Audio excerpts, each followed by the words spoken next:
Time Miss, is now. I'm sorry, go ahead. The I was time is giving you the now. go. Oh, thank you. I'm just anxious. I'm ready to jump into it. The time is now 5:03. Good evening and welcome to the February 5th, 2026 Prince George's County Board of Education Budget Work Session and public hearing for the FY 2027 Interim Superintendent Proposed Operating Budget. I'm Brandon Jackson, Chairman of the Prince George's County Board of Education. Thank you all for joining. The chairman would like to inform the public that Spanish interpretation is available by clicking on the globe at the bottom of the screen. And again, that's the globe at the bottom of the screen. Brian, would you please assist us with translating this announcement in Spanish? Yes, that will be me. Si desea escuchar esta reunión en español en la computadora, en la sesión Zoom en la pantalla baja de la pantalla, habrá un globo de interpretación. Haga clic en ese globo y seleccione español. En un dispositivo móvil en la sesión Zoom en la pantalla baja de la pantalla, toca el icono del eclipse. En la pantalla derecha, toque el lenguaje Interpretation, toque Spanish. Thank you so much. Welcome. For anyone unable to join us live, this meeting is being recorded and will be available for later viewing on the PGCPS YouTube channel. In keeping with the board's rules of procedure, section 4, internet meetings, the internet standing rules are as follows. Members shall keep their video on and remain on camera at all times. Um, Keep their microphones on mute until recognized by the chairman. Raise their hand icon and wait to be recognized by the chairman and unmute their microphone to speak and mute it when done speaking. Members may speak twice on any motion for 2 minutes each. Failure to adhere to the internet standing rules will result in the member being removed until the member can rejoin when the rules can be adhered to. For recording purposes, the chairman reminds all to ensure that their microphones are muted and when not speaking and turned on while speaking for recording purposes. Before we proceed, the chairman reminds everyone to adjust their wireless communication devices to prevent technical interference with this meeting tonight. Please ensure all microphones are muted until the chairman grants you the floor. Lastly, in line with policy 8345, public comments, it is established that the public can register on site for public hearings until the public is notified that the testimony registration form is closed. The chairman wishes to inform that the public registration link for tonight's public hearing will remain open until 7:15 p.m. To accommodate additional comments, to register, please visit the link displayed on the screen or scan the QR code. Ms. Barton, please call the roll. Miss Ajakaye, Present. Dr. Anderful, Present. Miss Boozer Strother, Present. Mr. Briggs, Present. Mrs. Brown, Here. Miss Goins McCants, Present. Dr. Morris, Present. Mrs. Olivo, Present. Mr. Jackson. Here. We have quorum. Thank you, Ms. Barton. There is a quorum present. Now for the adoption of the meeting agenda. If there are no objections, the February 5th, 2026 meeting agenda will be adopted. There being no objection, the February 5th, 2026 meeting agenda is adopted. Now for the budget overview. The chairman recognizes board member Goins McCants, chair of the Operations, Budget, and Fiscal Affairs Committee, to open the budget work session. Thank you, Chair Jackson, and thank all of you all for being here. I want to acknowledge the incredible work that everyone has put in to get us to this point. All of the dedication, the late hours, um, tough conversations, we sincerely appreciate it. This budget work session is intended to address questions and provide answers regarding the budget that our superintendent will put forth. Each division will have 10 minutes to present and provide an overview of their mission, core services, and their budget, their proposed budget for next year. So with that, the committee chair recognizes Dr. Joseph, interim superintendent, for the budget process overview. Thank you, Board Member Goins. Today, we're presenting a series of proposed budget reductions intended to preserve the integrity of our primary mission to ensure that no compromises to sustainability of instructional quality, leadership development, or service delivery. We begin with the proposed FY27 operating budget. The proposed FY27 approximately $3 billion budget is a stabilization plan addressing a $150 million deficit, primarily by reducing central office and non-instructional costs to prioritize $110 million in compensation increases, as well as investments in special education, math, reading, safety, and security, in addition to AI literacy and professional development. This recalibration aims for long-term fiscal health while protecting student outcomes. During our 3 work sessions, we'll take a deeper dive into each division's operations, priorities, and proposed spending plan for the coming year. Throughout this process, we encourage the community to review the published budget book and to participate in the public hearings to share your feedback on the proposed budget before the board brings it to a vote on February 26th. Your feedback through this process has been invaluable, and we look forward to your continued engagement.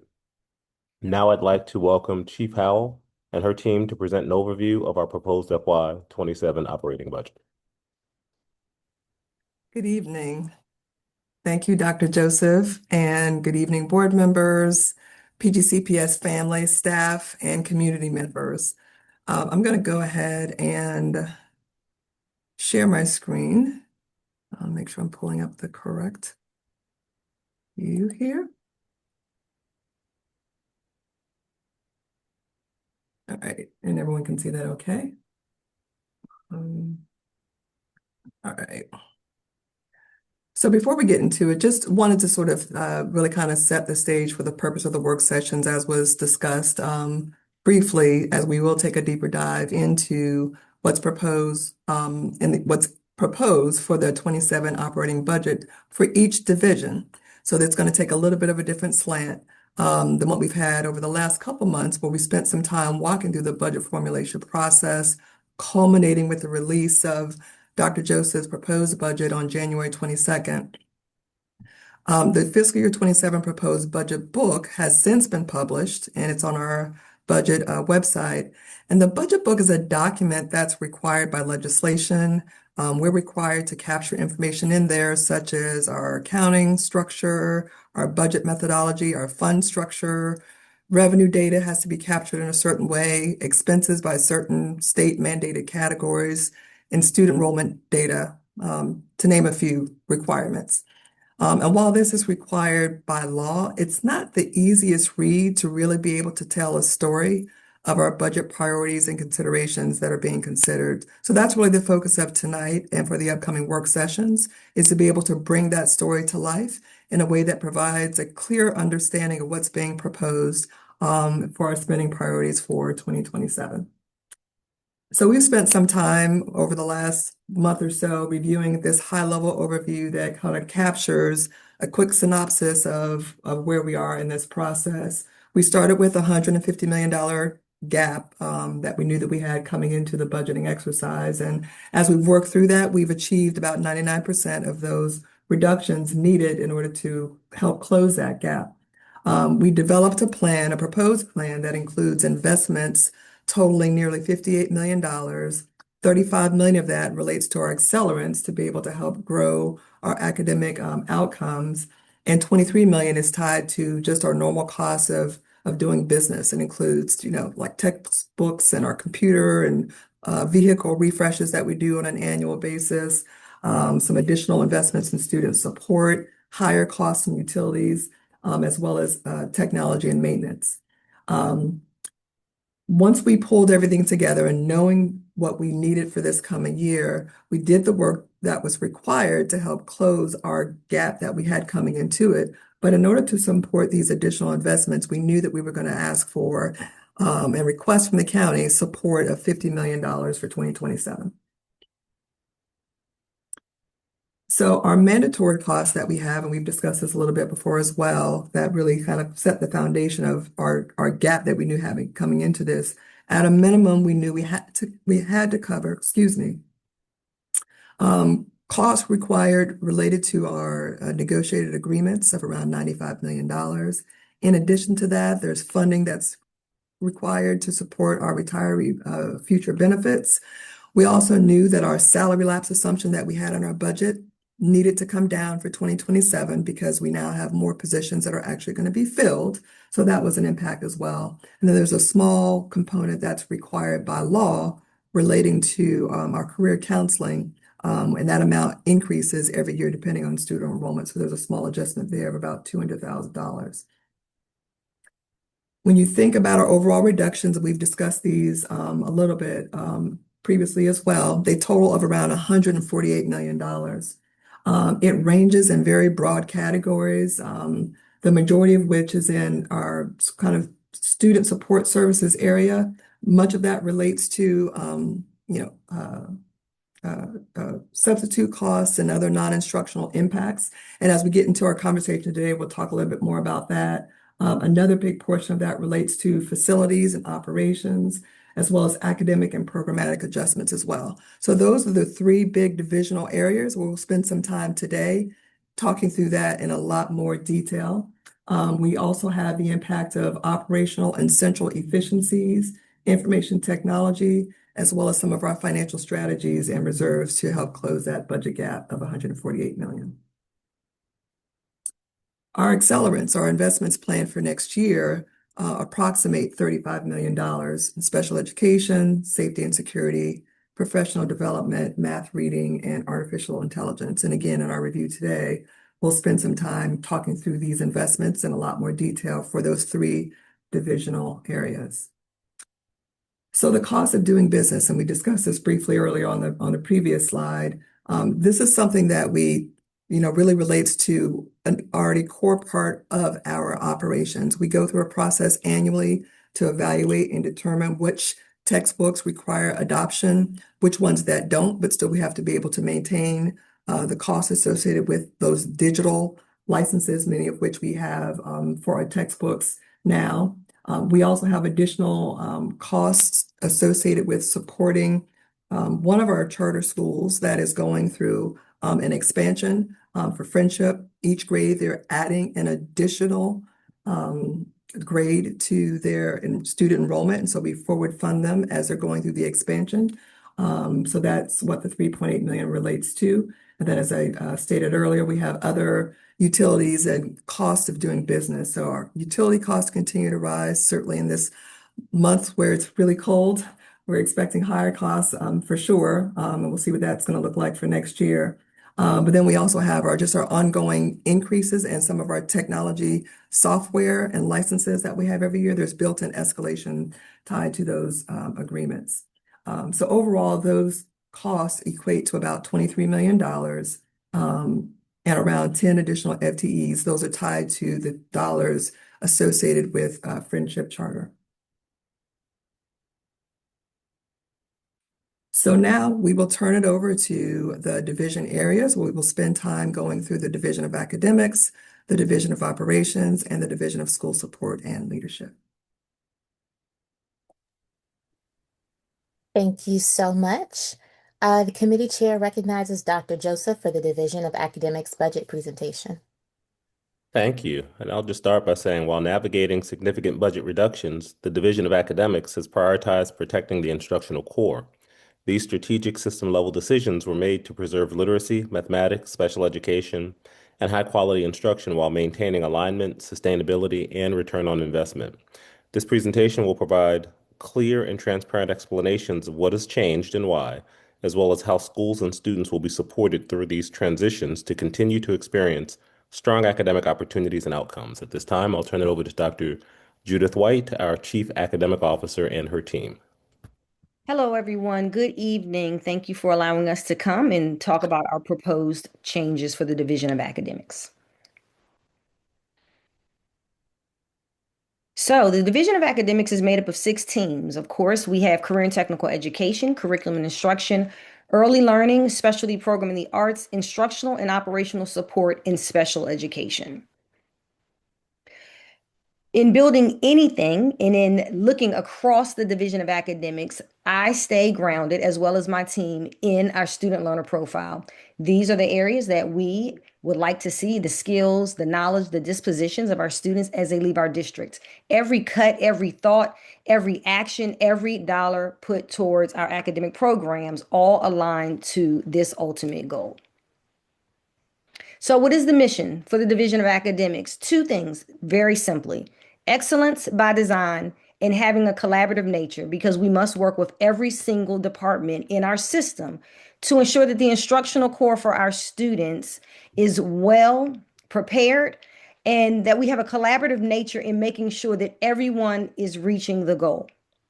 And so in order to do that, we have three main core services. Number one, we create. And so we curate, we create, we are making sure that what we put in front of our teachers is the right work, that it's aligned by standards as provided to us by Maryland State Department of Education. We also develop. So when you create, especially when you think about the instructional core, you must develop. You must develop your teachers. You must develop our students and what they're engaging in. So a part of our job is ensuring that our educators have the best professional development opportunities that they can, so that they're providing strong academic programs in front of children. And the last thing is exploration. So we cannot stay stagnant. We must at all times be considering what's new, what's coming. We must be forecasting. We must be thinking about the next generation of students and how, really looking at, is what we're doing working, really looking at a return on investment, looking at ways that we can collaborate, maybe look at duplication of services. And so this budget narrative will seek to do a couple of things. While we will discuss areas that we have cut, we also want you to know that we are looking at renewing and accelerating our students and what we prepare and put before them. We are strengthening our content. That means that every year we go in and we look at what we have. We get feedback from our teachers to figure out ways to make it a stronger product that we put before them. And then we reevaluate. We look at our own infrastructure and determine what we need to keep, what we need to adjust, and what we need to get rid of.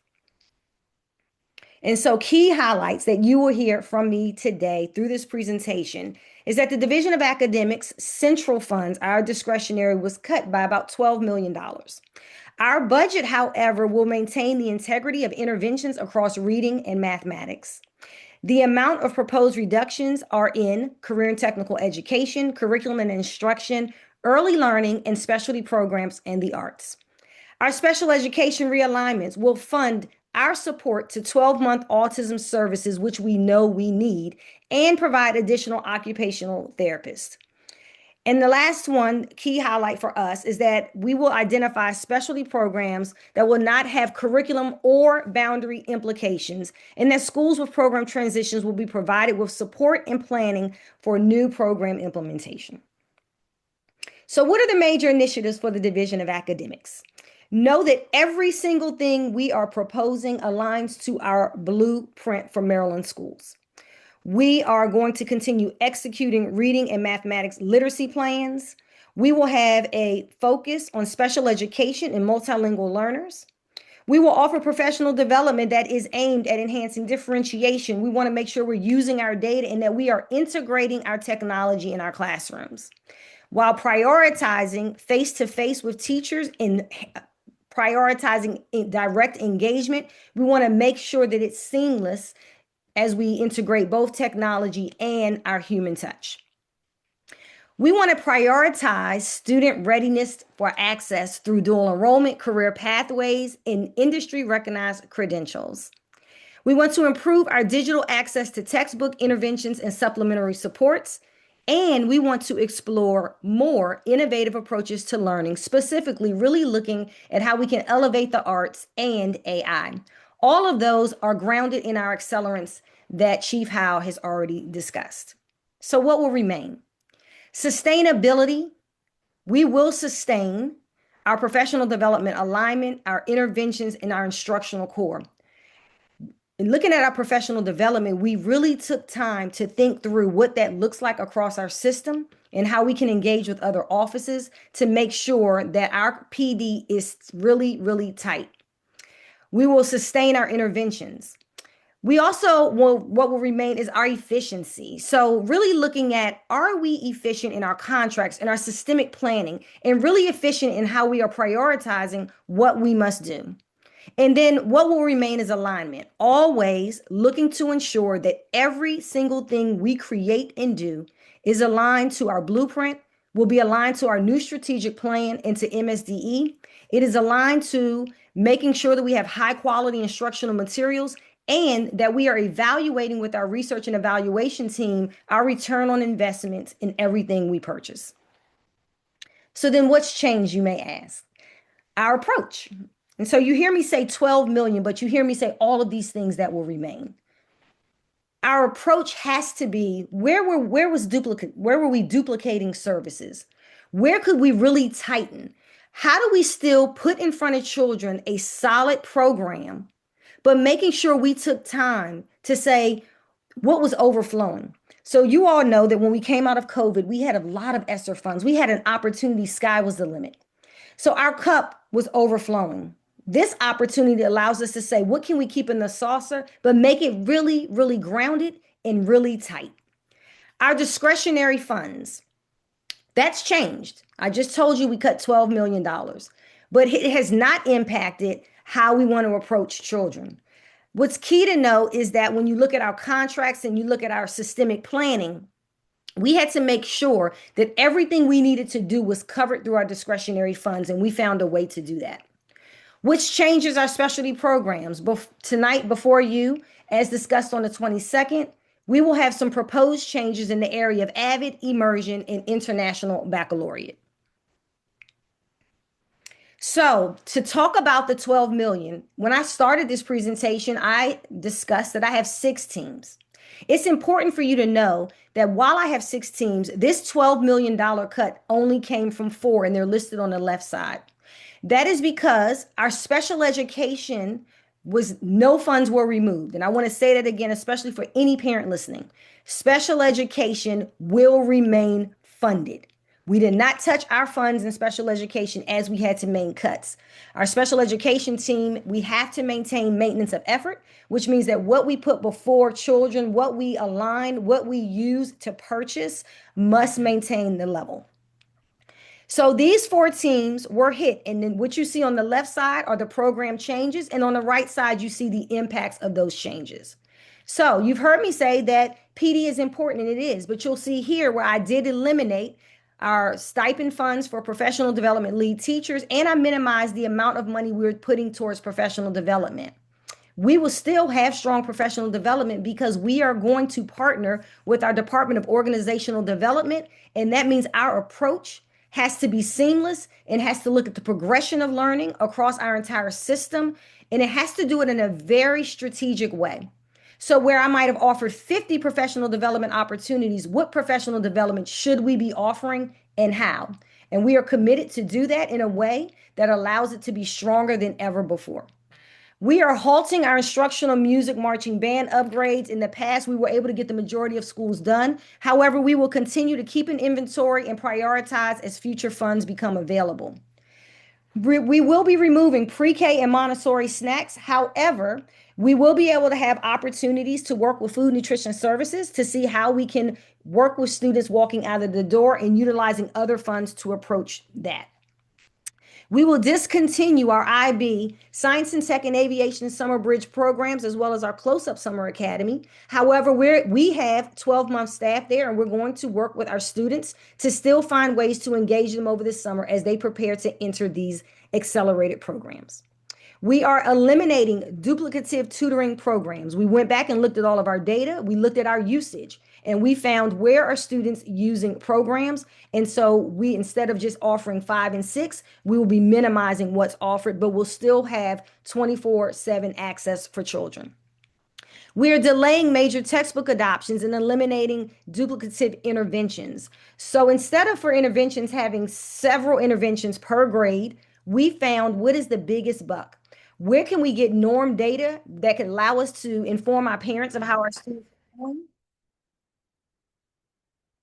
Y'all like me to keep going? Yes, ma'am, but please continue. Okay, where will we get our interventions from and how will we align that so our parents will know, have norm data? As well as our textbook adoptions. While we're delaying, it allows us actually to allow teachers to stay grounded in work that they're already doing. And then you see Avid, our program funds, and then we reduce long-term vacancies across the division. Special education, I just wanted to put before you how we are cost neutral in the things that we need to do around autism specialists and occupational therapists. You'll see that here, no cost to the system, but allows us to service students in a greater way, especially around autism. Now, I wanted to come back today and provide you all slides that you can use and our community could see in terms of what we are moving from and what we're moving towards. So when we talked about immersion, boundary programs for Capitol Heights and Paint Branch, to eliminating immersion, transitioning away from the boundary program. But what we've never had, as you look here, we have students who are impacted, and you see that we have Chinese at Paint Branch and we have Spanish at Capitol Heights. You will also see, I'm going to talk about our Greenbelt Middle School program, our Largo High School program, our International Baccalaureate for primary years and middle years, and in our middle school Avid elective course. On the next several slides, you will see where we break apart what has changed and what we will be moving towards. So let's just talk for a brief second because we've talked at length about our Paint Branch programs, our Capitol Heights programs. The difference between our lottery-based and our boundary is that our lottery-based students come in at kindergarten and they stay the trajectory. However, these two programs, you can come in at any grade. Because of that, these programs have double the staff that any other program has. An example of a child coming in at a different grade is in 2024, we transitioned Hollywood students into Paint Branch. We had 197 new students drop in, none that had the language across every single grade. We have to staff for impact that way. So we would like to currently move this program and transition it to an elementary world language program. Currently, we have 12 in our district. When you think of 136 programs or 136 schools and to only have 12, they will be a part of this mighty number, making us now have 14. We also will identify for these two schools that they will not run a regular world language program because a lot of the students in the school have more language than we would put in any other program. If you go to the next slide, and we look at our Avid changes. We know that we have 21 schools that have Avid. It is an elective course. Only 16% of our middle school students are receiving that service. However, we want to move to a model where we have college and career coaches by Blueprint in our middle and high schools. And we'd rather use those resources to touch every single student, grade 6, 7, 8, and 9 through 12th grade in a way that can propel our students through college and career readiness. When you look at our IB year program, that's our primary year. So this is Melwood Elementary and Maya Angelou. We are moving away from the IB model. Something to note in all of these programs. Number one, all the programs that I'm mentioning, the curriculum that they are in will still be the same exact curriculum. There is no different curriculum for IB or for immersion. And the core content in schools that had Avid is still the same core content. When you look at the new model, they are moving towards the same curriculum, no change. All of these students are in their own boundary school, so they are not being asked to go anywhere else. And the small portion of students who are in a school that we've allowed them to go if the program is ending will be allowed to stay to the conception of the program. For IB, and if you go to the next slide, for our middle years program, we will be maintaining a culture program in our school system driven by our learner profile. Our students will still have emphasis on global competencies. They will be grounded in our curriculum. They will still have projects that they can focus on that the teachers have already built and developed. The interdisciplinary approach will be maintained, and tutoring through all of those programs will also be maintained. And so at this time, I don't know if I take questions or if I move to the next presentation. We will take questions if you all are done with your first part of your presentation. Thank you all so much. Each board member will have 2.5 minutes to ask their questions and receive an answer. Any unanswered questions within the allotted time will be captured as a follow-up. Board members, do we have any questions? And we will start with Committee Vice Chair Brown. Thank you, Chair Goins McCants. Good evening, everyone. Excuse me. I did have a question for Dr. White. I know I've gotten a lot of calls and emails regarding the IB program, the concerns, of course. A lot of families did enter lotteries or felt like they moved certain places because they knew that their child would be in this type of program.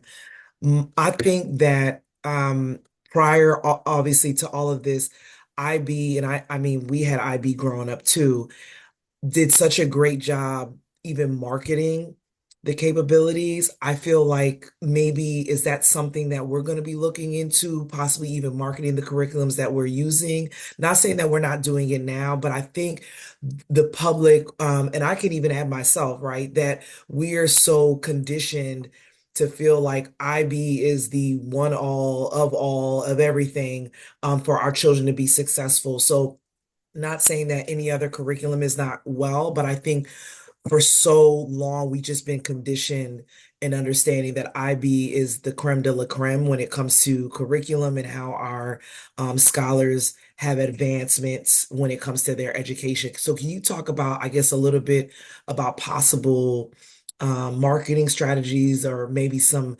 more opportunities for families to fully understand, hey, if I'm not in IB, what is my child going to get?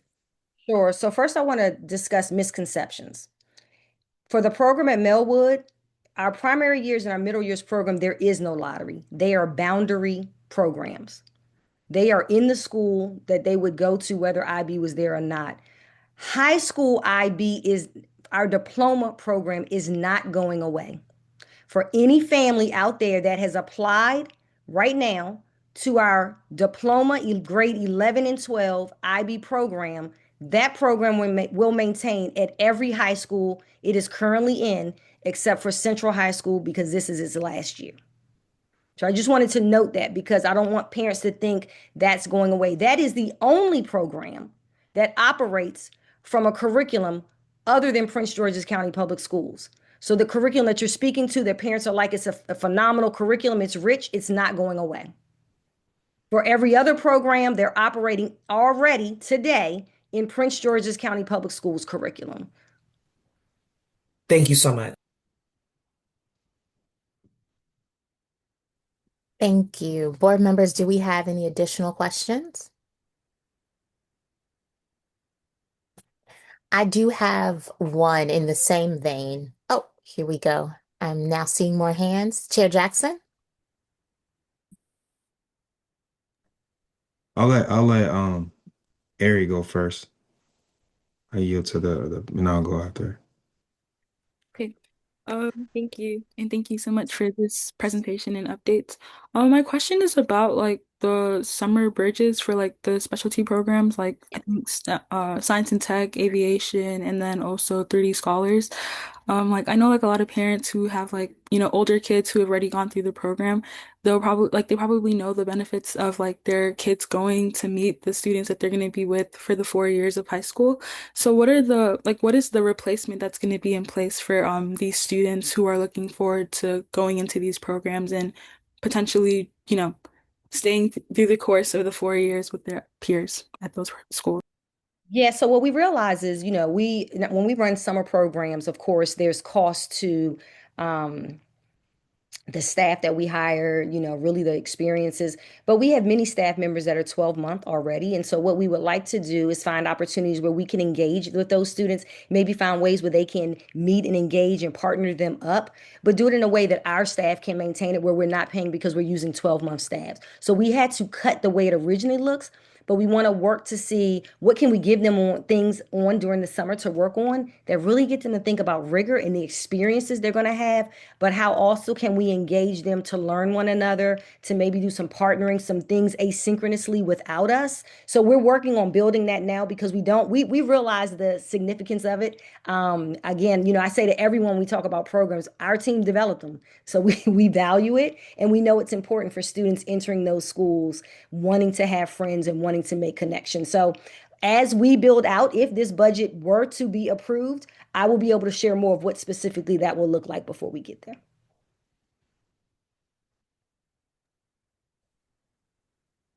Chair Jackson?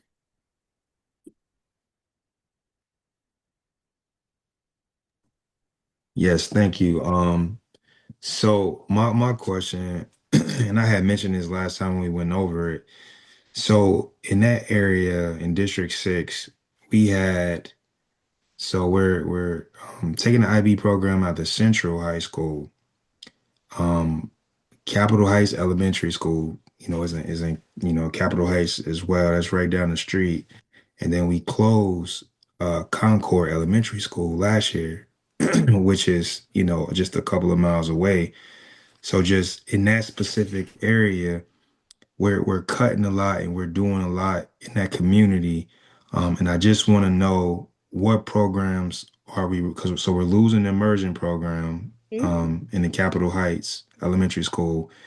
Central High School is losing IB, and then Concord closed down. And so we just in that area, and that's the area I represent. What are we going to backfill those Yeah. programs with? Because it seems like we're losing out on a lot of programming in our area. Well, you will be glad to know because I thought about your area that we put 3D scholars at Central High School. So they're now one of our four 3D scholars program. We are in Okay. one right now. In Capitol Heights, we already have tag at Capitol Heights, but we also are making it a Spanish world language program. It will not operate as if our regular Spanish world language. We will build a specific world language program because we know students have more language. So both of those schools will still have a program. It will be a different program. Okay. And then wasn't there is there a Chinese? That's at Paint Branch. Okay, all right, cool. All right, thank you so much. You're welcome. Board Member Boozer Strother? Yeah, thank you so much. And thank you, Dr. White and Chief Howell for these for the introduction presentations. The clarity that I'm seeking is there seems to be like two things going on. There's the pressures of the funding sources not being at the level that we need and expect and have been working towards. And then there's a determination about academic programming that may not, that we're determining isn't a priority for the future. And what I'm trying to understand is if there's parent advocacy to the funders, the state, General Assembly, County Council, regarding this gap, will these programs necessarily be funded and and continue to be implemented as known? And I ask that because I know that Dr. Joseph went through a process. I know Avid at the middle school level would be a great example of there's a determination by those stakeholders most engaged, the principals, to say Avid may, we have another way to do this. Avid is not what we think is best. So can someone give some clarity on that? Like we go lobby and fight for the funding and these automatically come back, or not necessarily? Thank you. And so I will turn this over to Dr. Joseph, but what I will say is our hope is that we get funding. If we are not funded, it could mean further cuts. So when I talk about the Division of Academics and I tell you that I cut $12 million and I can tell you that I've still tried to maintain a strong program, If our system has to cut further, I will cut further into academics. So there's always going to be a trade-off. But I will let Dr. Joseph speak to, or Chief Howell speak to the money that we're seeking, if that makes us solvent in trying to get up to the accelerant point, or if that makes us bring things back. I will turn that over. Yeah, sure. And I would say, asking for the additional $50 million is simply to stabilize us. To get those programs that we cut back, we would have to get above that, and then as a board prioritize that these are the programs we wanted to put back. And so what you're clarifying is that some of what we're seeing is a uh, efficiency determination, like AVID, that we have other ways we believe this will go better. We don't need to spend the money. Yeah. Others, we actually still believe in them. These were just the hard decisions around cuts. Yes, when we had to cut the 150 million from the budget and academics, cut the 12 million from their budget, there were centralized funds. So they're dollars that didn't go directly to schools per the blueprint. They were things that as a district we said we valued and we were maintaining. But as we had to cut, and because we didn't cut from school budget dollars, these budgets were central. And I know people get confused because they say, well, you said you weren't cutting anything from schools, but now we're losing Abbott. Well, the answer is because those were centralized funds that we were providing for. And so when we cut in central office, we had to address those budgets, and those budgets did touch schools, unfortunately. But yes, it's a it is so we're looking at duplication of efforts and ways we could do things more efficiently with the dollars that are dedicated for those purposes. Mm-hmm. And when you think about Division of Academics, him saying that they're centrally located, really my 12 million was from my direct departments. I cut another 12 million from my central programs that are in my budgets. So it's a lot. It's what you said, the hard choices. But the only thing I would say different than how you said it is we value all of them. And all of them were hard choices. And I also want to correct myself, Board Member Jackson, it's 3DE. I kept saying this 3D Scholars, I said Flowers. It's 3DE program at Central. And then also maybe Board Member Jackson was asking about the Largo High School Chinese program that's in his district. I didn't know if he was referring to that. Well, the good thing about Largo, Yes. Largo actually has also Talent Ready. That's a middle years college program where we're working for students to be graduating with their high school diploma and their associate's degree. It's our computer technology program. So your district is well taken. I still had 10 to 15 seconds left, so I'm just going to come back to my topic. Thank you, Chair Jackson. Those are all very important. But so the bottom line is families now know, we are now saying these are the cuts. We go lobby. You have senators, you have delegates, you have county council members, district and at large. Go lobby, tell your stories. Tell them what will be missing from the school system if we are not fully funded. So I just want to end on that point that you just validated, that the funds can keep these programs. So thank you.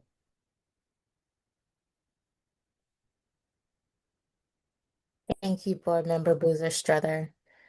Board members, do we have any additional questions for the Division of Academics?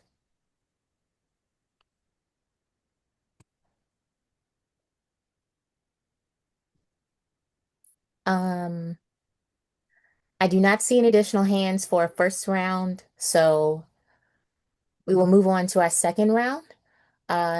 Committee Vice Chair Brown. Yes, thank you so much, Chair. I just had a quick question about the positions. I know that there were some individuals, obviously, when the program's being taken, were they offered other jobs within the county? Were they riffed? Can we kind of speak a little bit on what the expectation for the staff that got let go from these programs or potentially got let go from these programs. What does that support look like? Are they going to have other positions available to them? Thank you. So we'll turn it over to Dr. Edwards on that one. Good evening. Thank you for that question. Just to clarify, the employees were not ripped. There was no reduction in force. All of the employees associated with the programs are in a collective bargaining unit. So they are protected in terms of making sure that they would have other positions. The notification was really around the program that you're associated with will not run based on our recommendation within this operating budget for the coming school year. The employees were notified. We will definitely offer opportunities to review their resumes, provide and learn where they may want to see themselves in terms of career-wise for next year. But if an employee loses a position, our responsibility is to make sure that they have a position for next year and to do that as quickly as possible. And our goal is to be able to try to do that before the end of the school year. Thank you. Board Member Ajakaye? Thank you. So my question is similar to Chair Jackson's question earlier, but it's about Greenbelt Middle School. I wanted to know what is the program or what's going to be there in lieu of the immersion program being removed right now. And then another thing I wanted to quickly comment on is the college and career readiness being available through dedicated career counselors for middle school and avid elective courses. Like if we could really push that resource out as much as possible before like it actually gets there, because I know like a lot of high schoolers, they didn't really know that they have that resource until it's like kind of, I don't want to say it's never too late, but until like the last minute. So if we can let students know before it's there and even while it's there so that they're just aware of like the resource that they have. Yeah, sure. Thank you for that question. So Greenbelt Middle School is the feeder for Paint Branch in terms of immersion. What I can tell you is that we've never been over 50% of the students leaving Paint Branch wanting to go to Greenbelt. The current students in grade 6, 7, and 8, we only have about 30 some students there now. We will complete and transition those students. They will stay through the trajectory. We will keep one teacher there to fulfill their immersion experience as they become 7th and 8th graders, and then the 8th grade group leaving out. That school has tagged, that school has just other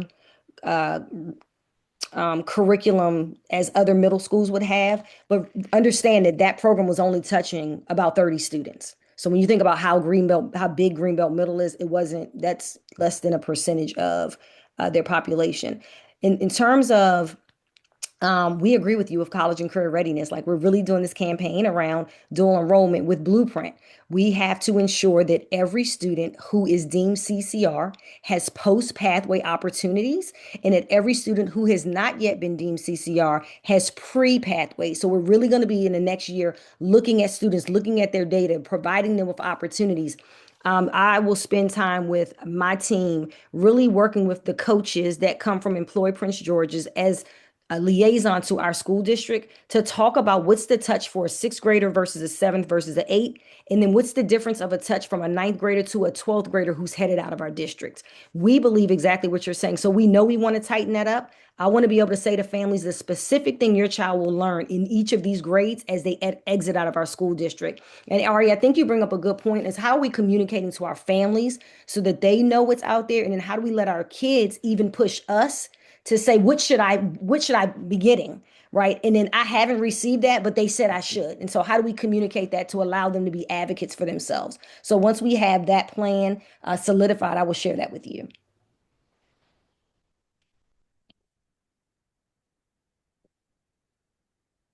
Dr. Anderful? Yes, thank you. Good evening, everyone. Dr. White, I just had a quick question. So you mentioned communication, and what you are thinking about just continuing to communicate. Can you just speak a little bit to what communication to families look like at the onset of this decision or even prior to? How do you communicate these cuts to families, if at all? How are they engaged in and also informing some of the decisions that you all are proposing around what the future programming will look like. And I'm thinking specifically in regards to the IB programs and the Chinese immersion programs. Sure. So as we work through the budget process, our superintendent, our executive team held plenty of budget sessions and even had a budget advisory committee. What we could have done better, I'm not going to even say probably, is that we didn't get before our families in those specific programs before we came to the board on January 22nd. Our timeline, including us communicating with our building principals, ensuring that our building principals had an opportunity to speak to our staff. And after that, we were at the board presenting. What it has looked like since then is us going out to particular communities and begin speaking and having Q&A sessions. We've actually created Q&A documents so that our building administrators will have. This week, I held a meeting with a couple of the immersion programs. We've held meetings with, next week, I'm meeting with IB. So could we have done things differently? Absolutely. To get that engagement, to listen, to hear their voices before we got to the 22nd. I think that's something that we need to add in our timeline to ensure it's done so that it's done well. Because we do want our parents to know this is a transparent process and we want to hear their voice. What I have reiterated since the 22nd to every family that we have communicated with is all of these things are proposed. And so we're trying to listen to what they're saying, take what they're saying into account, understanding and still knowing we have to cut $150 million. So I will own that that should have looked different. But we value our families and we value their voice, and any community that needs us to come out and speak and work with them, we are more than willing to do that. Thank you, Dr. White.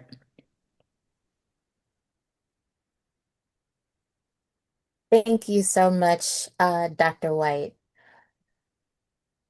We will now move on to the Division of Operations and Supporting Services. The committee chair recognizes Dr. Joseph for the Division of Operations and Supporting Services budget presentation. Thank you. Our proposed Division of Operations budget ensures the highest quality of business operations essential to student success while continuing to deliver core services. This proposed budget balances the necessary cost savings with organizational effectiveness, focusing reductions on discretionary spending instead of FTEs, and increasing investment in safety and security efforts. At this time, I'll turn it over to Dr. Coleman and Mr. Washington, who will provide an overview of the Division of Operations and Supporting Services budget presentation.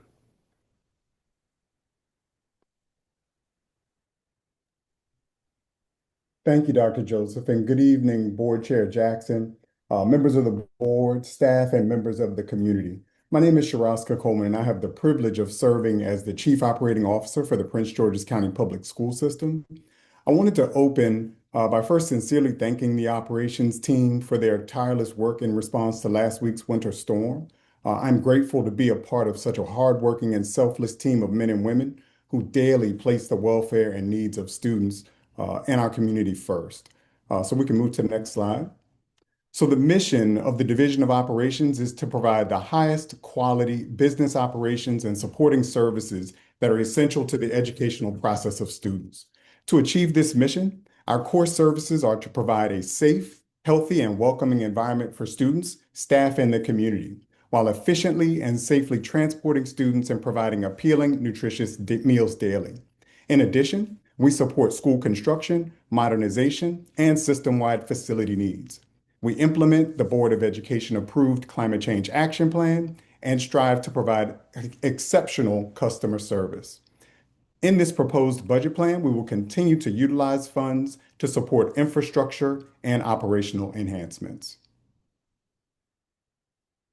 The Division of Operations contains the Chief Operating Office, the Office of Supporting Services, and 7 hardworking departments. 4 of the 7 departments are supported by the operating budget.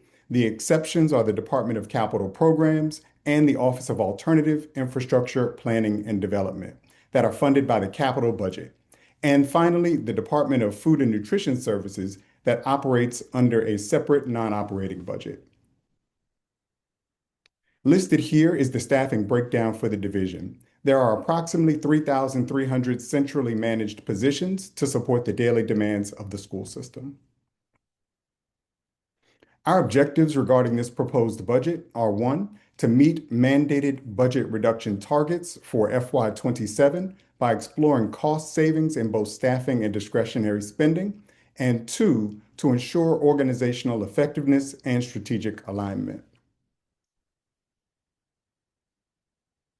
Next, thank you.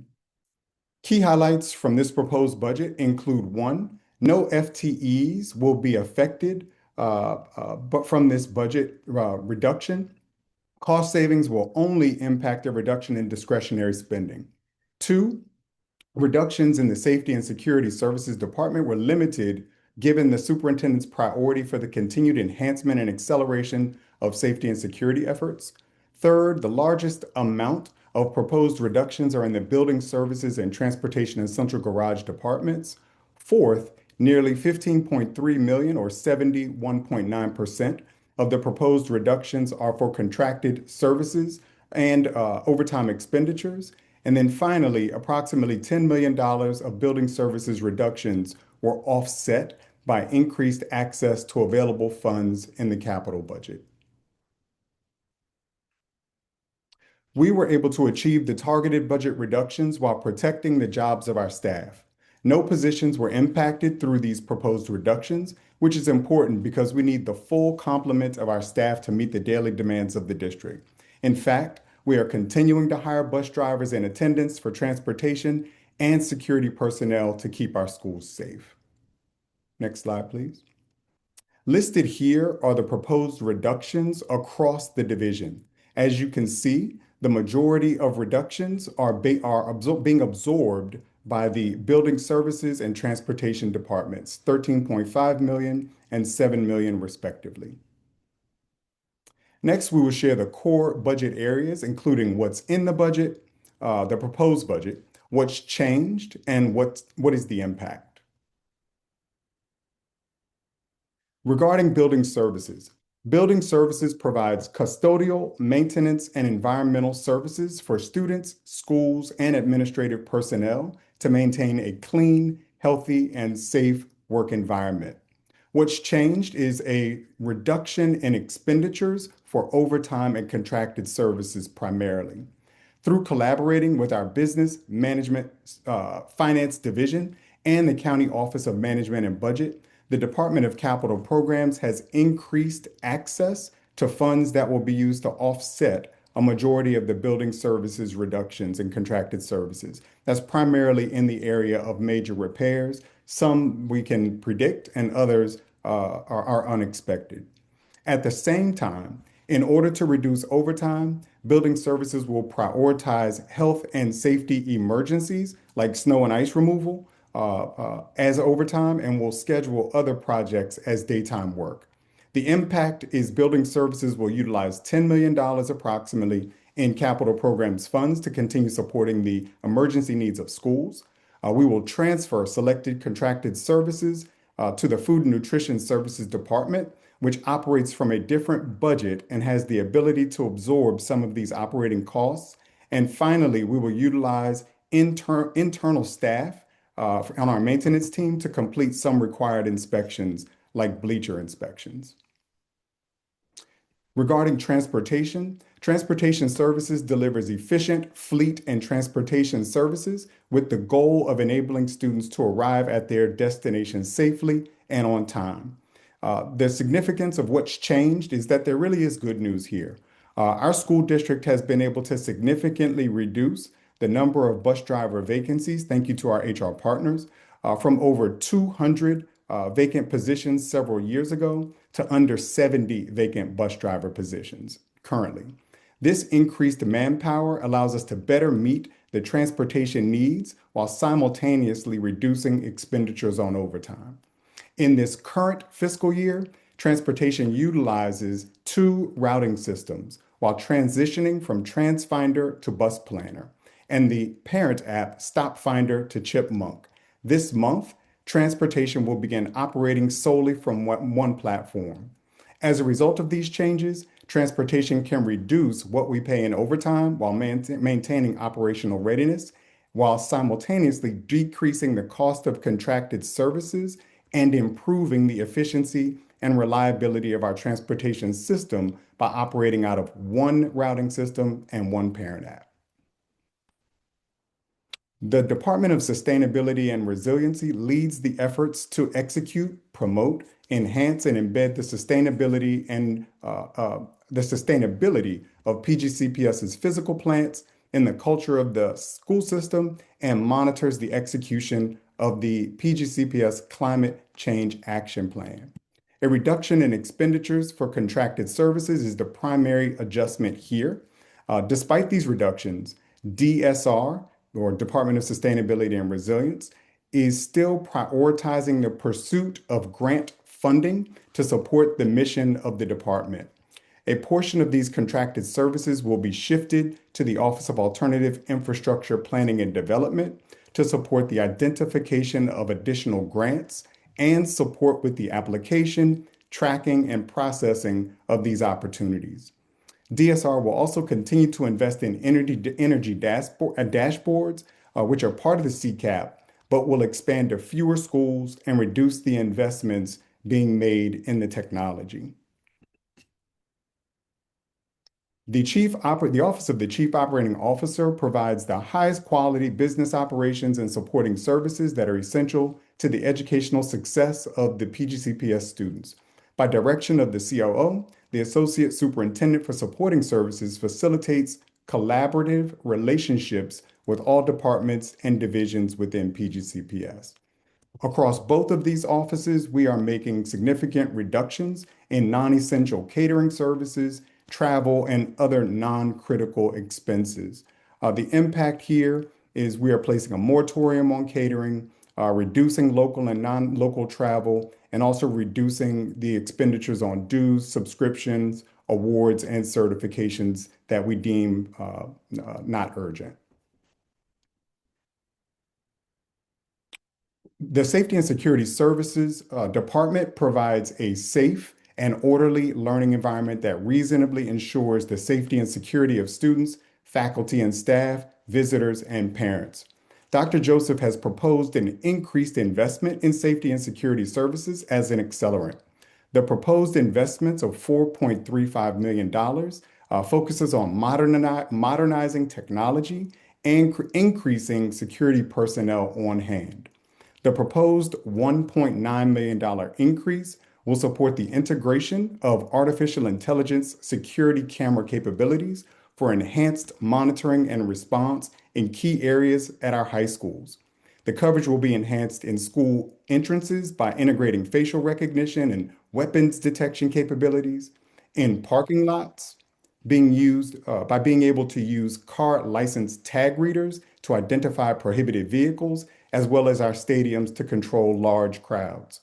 The proposed $2.45 million increase includes additional staffing that will allow us to complete the rollout of our security enhancement devices to our remaining secondary schools.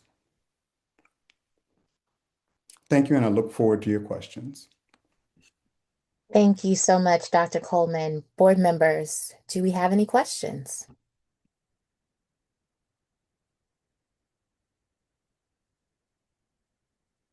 Committee Vice Chair Brown? Yes, thank you so much. And thank you so much, Dr. Coleman, and to your team. I got wonderful emails about just how school sidewalks were cleaned up and how the staff did a really excellent job. So I wanted to make sure that I pointed that out. I also did have just a question about, I guess, what we all learned with the cleanup portion. Do we have anything in our budget that addresses upgraded equipment? Is that going to take away, I guess, because it seems like you have an influx of cash is what I saw from it. How are we addressing that? Is that going to be addressed for future equipment? Because I know that was definitely a concern for families still getting in and out through schools. Of course, we're hearing about ICE. What exactly is that going to look like for the near future? Over. So, Board Member Brown, thank you for the question. I'll turn it over to Director Stefanelli to speak to that for a moment. I did want to get a little clarity around infusion of cash. I wasn't quite sure I understood what that meant. No, were you did it I'm sorry, were you explaining what you were reducing or did you have additional funding? Oh, I understand. No, we were Mhm. actually making a reduction Got it. in the contracted services that are in the department budget for building services. What I was explaining was we're actually having to offset that reduction in the operating budget by earmarking funding in the capital budget to make up the difference. Okay. Thank you for the clarification. Yes, ma'am. Because there's certain work that's critical that has to get done. You have a boiler that goes down. You must get that work done to keep schools open. So we'll be shifting the funding that's going to support it from operating to capital to no more than about $10 million. Good evening, everyone. Thanks for the question. Little clarification. Most of the conversation around ice and sidewalks was in the neighborhood area, the schools. The school staff did an outstanding job making sure that our school properties were safe as soon as possible. However, this was the most challenging snowstorm I've ever been involved with since I've been here, and I've been here for 33 years. The combination of the snow and then the 4 inches of ice on top made it very difficult for everyone. Having said that, our equipment, everyone's snow equipment, works to about 12 inches. Once you get above 12 inches, you have to use heavier equipment. We bought in heavy equipment. We were able to rent them and hire contractors, heavy equipment. That's what allowed us to help get our buildings up so quickly. It's not cost effective for us to stockpile equipment that can handle 12 to 24 inches of snow for this 10-year storm. It's much more cost effective to make arrangements, what we did, to have that, to rent that and have that available for the 1 week or the 2 weeks that we need it. So, and Dr. Coleman, in last year's budget, actually established a line item for us to have funding to rent equipment for issues like this. So we were kind of out in front of this. It was a lot worse than we thought it was because of the cold temperatures and the ice reforming every day. But I think using a company to rent the equipment or using contractors to bring those in is the most cost-effective way to attack storms like this. We probably won't see another one like this for quite some time. And if we do, I'm confident that we can follow the same plan that we use this time and be out in front of everybody. We did a fantastic job. Thank you, Director. Yeah, thank you. Yeah, I think, and I just want to make sure that I say this. I did receive some feedback, of course, from families. There were a couple of schools that possibly did not have the support of volunteers to help and assist. So there were some schools that did not get complete, sidewalks and things like that. And I did get pictures and the things like that. So I want to make sure that I let my constituents know that we are here to support in any way that we can and that the administration is on it. So I appreciate your clarification and thank you. Dr. Moss? Yeah, no, Director Stefanelli, I appreciate your comments here. I just had a conversation with a colleague earlier today about this, and I appreciate you clarifying to the general public that it makes no sense for us to stockpile this kind of equipment for a storm. It wouldn't be considerate of our budget to be able to do that. So no, I don't think we should be running out buying equipment to deal with a storm that, happens, once every 30 years based on, your leadership experience. So I appreciate the wisdom that we have in our staff here in PGCPS. But my question really is around security. There's a misnomer out there that we've not updated our security systems at some of our high schools. We heard it today. I heard it today while I was in Annapolis doing some lobbying, So can you all walk us through where we've been in terms of security enhancements? Have we completed the work at our high schools, now at middle schools? And this increase in budgeting, how does it get us to 100% in terms of our secondary schools? Or are we already there in terms of our phase one security enhancements? Yeah, thank you so much, Dr. Moss. I'll answer the first portion, then I'll turn it over to Director Cunningham to speak to the camera upgrade cadence that we are working towards. But with respect to our security enhancement devices, it was clear that phase one was to implement the security enhancement in all high schools first. So they were prioritized as that first phase. So all of our high schools are equipped with the security enhancement devices. The second phase included expanding to select middle schools and K-8s that was led by the data to determine which schools needed to be prioritized for that technology. Dr. Joseph, through his accelerant, is going to allow us, because these are labor-intensive pieces of equipment, that you need more staff in order to implement the security enhancements. So through this accelerant, we'll be able to hire the additional staff to then be able to man the equipment and complete the rollout in all of our secondary schools, our remaining middles and our remaining K-8s. I'm going to ask Director Cunningham to speak to the camera upgrade process that we're undergoing, because that is an ongoing piece of our investment as well. Dr. Coleman, if you could speak to like metal detectors too, because I think that's where the Oh, I'm misconception sorry. is. The security enhancement devices are the metal detectors. Appreciate you clarifying that for the public. Yeah, I apologize. Yeah, whenever I said security enhancement devices, I'm talking about the metal detectors. So the metal detectors are in all of our high schools. They are in selected middle schools and K-8s.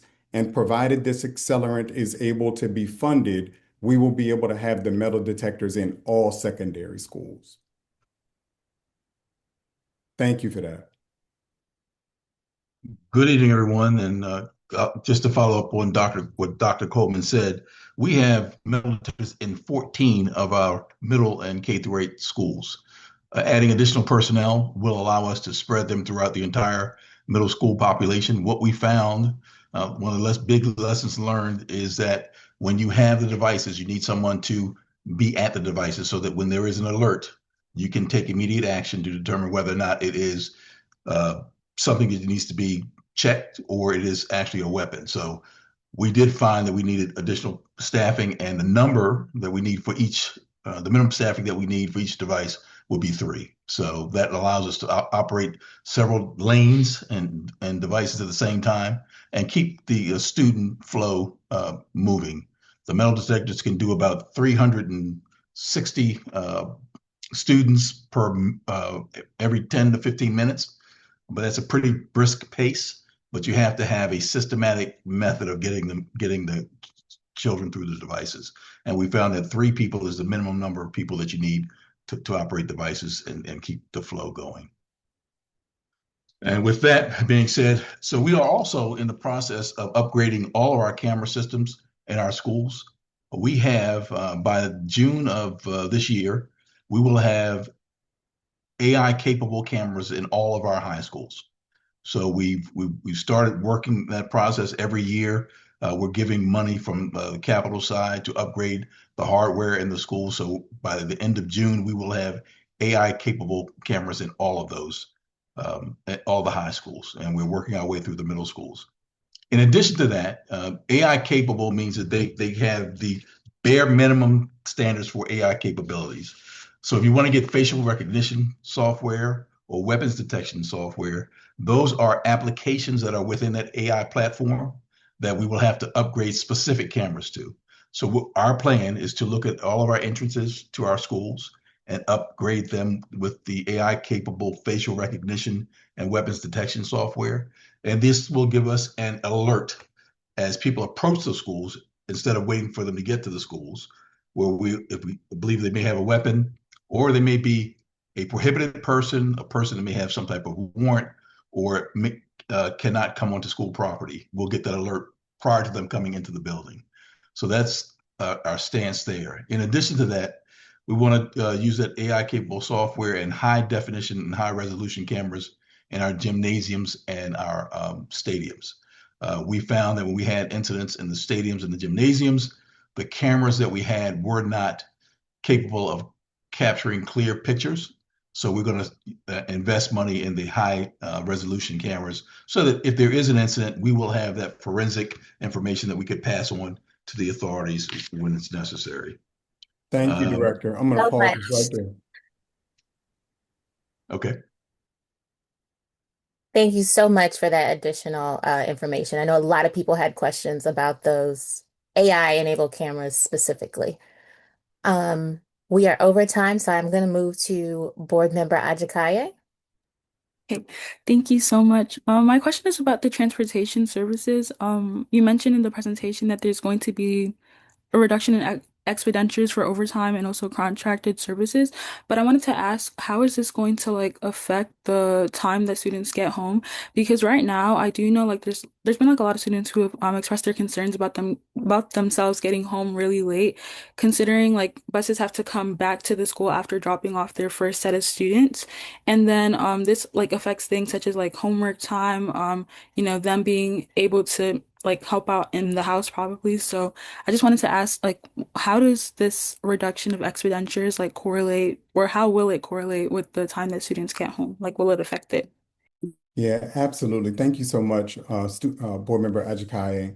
So this is why it's a good news story, right? The reason that we have students who have to wait for their buses when you have many, many vacancies is that that driver has to complete their original bidded run and then come back to the school to take the next group of students home. So that driver gets additional overtime, but it also increases the wait time for students. So what we are doing now is closing the gap in the number of vacancies where we have many fewer vacancies. We're under 70, whereas before we were over 200. So what does that do? That decreases the need for the use of overtime because now each route has a driver who can run it, which means the students don't have to wait. The bus is right there to take them home. So the more we can fill these positions, the less overtime we need, the faster students can get serviced by their driver.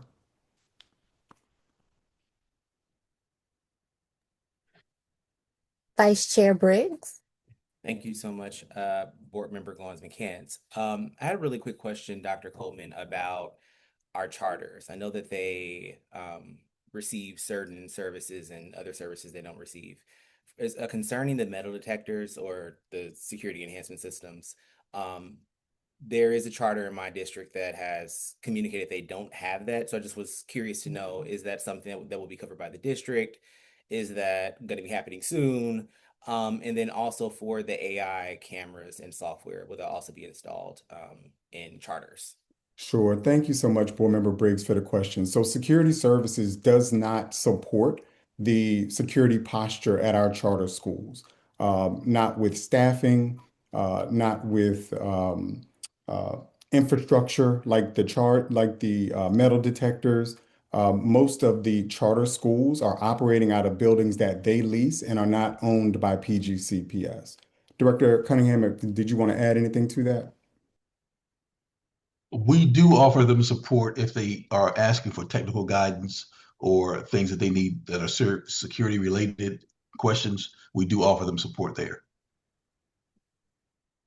Okay, so and can you just speak to like what that process is? How would they go about that? Is that like a request or a waiver or because obviously we care about all of our students and their safety, so just want to make sure that that message isn't being distorted, that we don't care about that. Can you speak to how a charter would go about doing that?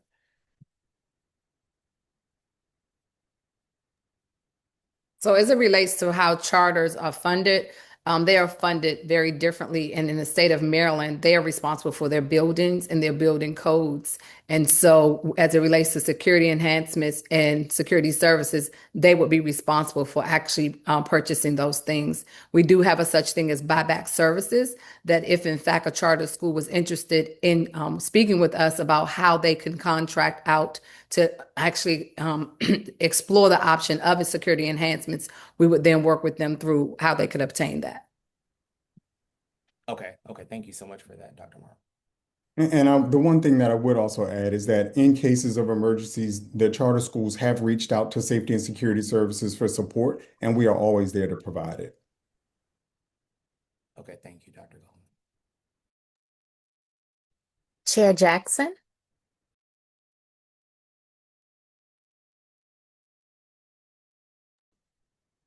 Thank you. So I did have a question just before I speak. I don't know if this goes to Dr. Merrill or Dr. Coleman in regards to the security enhancements, cameras, and all the AI stuff. Um, you said that they're going to be in all high schools, and then selected middle schools. So the security enhancements, meaning the metal detectors, are currently installed now in all of our high schools and in 14 of our middle schools and K-8s. Under this proposed accelerant, we would add the staffing needed to complete the metal detector rollout in all secondary schools. Gotcha. Okay, good. Thanks. I just wanted that point of clarity. All right, thank you so much. Yes, sir. Thank you. And I do have, well, technically several questions rolled into one. So please humor me a bit. I sincerely appreciate you giving us the breakdowns for the cuts from each of your departments, especially Board Member Ajakaye's question that help us understand a little bit more why there is such a large reduction in transportation, considering we have so many concerns about that.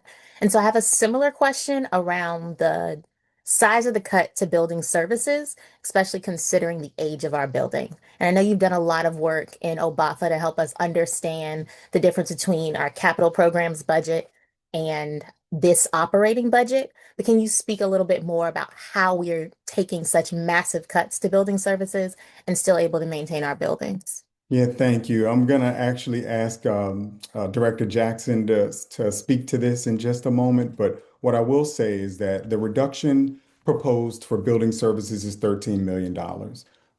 The Director Jackson and the team have been working with OMB to get access to additional capital funds. And I just asked her to speak to that and how she's planning to offset that 10 million of that $13 million reduction through capital funds. Good evening. Thank you so much for that question. I was waiting and hoping for it. So when Dr. Coleman mentioned that major repairs category, that's a category that already exists within the capital program portfolio. And it's usually 95% building service projects and support projects already.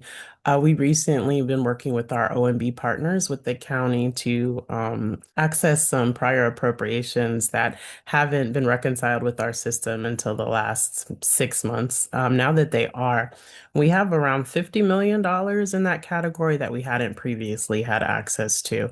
So when we say we've earmarked those for building services to offset that reduction, that's what we're talking about it coming from. So that way, we're kind of formalizing what we already do with our major repairs category, and then that offset really helps us be able to fund that without stopping the capital program. And so I guess for clarity, this is money that was already allocated to us that just had not been given to us, and now we're able to do that work, or is this separate? It was allocated, but there was a changeover in the county system that made it hard to decide, like, is it on the books and actually reimbursable? And can PGCPS responsibly load it into Oracle and spend it? So it took some back and forth for us all to agree that, no, these are live appropriations. Let's spend them. Thank you so much, Director Jackson and Dr. Coleman. Board members, are there any additional questions? Seeing no hands, the committee chair recognizes Dr. Joseph for the Division of School Support and Leadership's budget presentation. Thank you, Board Member Goins-McCants. So our budget strategy in the Division of School Support and Leadership is centered around 4 priority areas. 1, protecting the classroom. 2, targeting central office vacancies. 3, data-driven adjustments. And 4, sustaining vital programming. At this time, I'll turn it over to Dr. Morrow and her team for an overview of the Division of School and Support's leadership budget. Good evening. Thank you. Dr. Faison, if you could. Kia's up.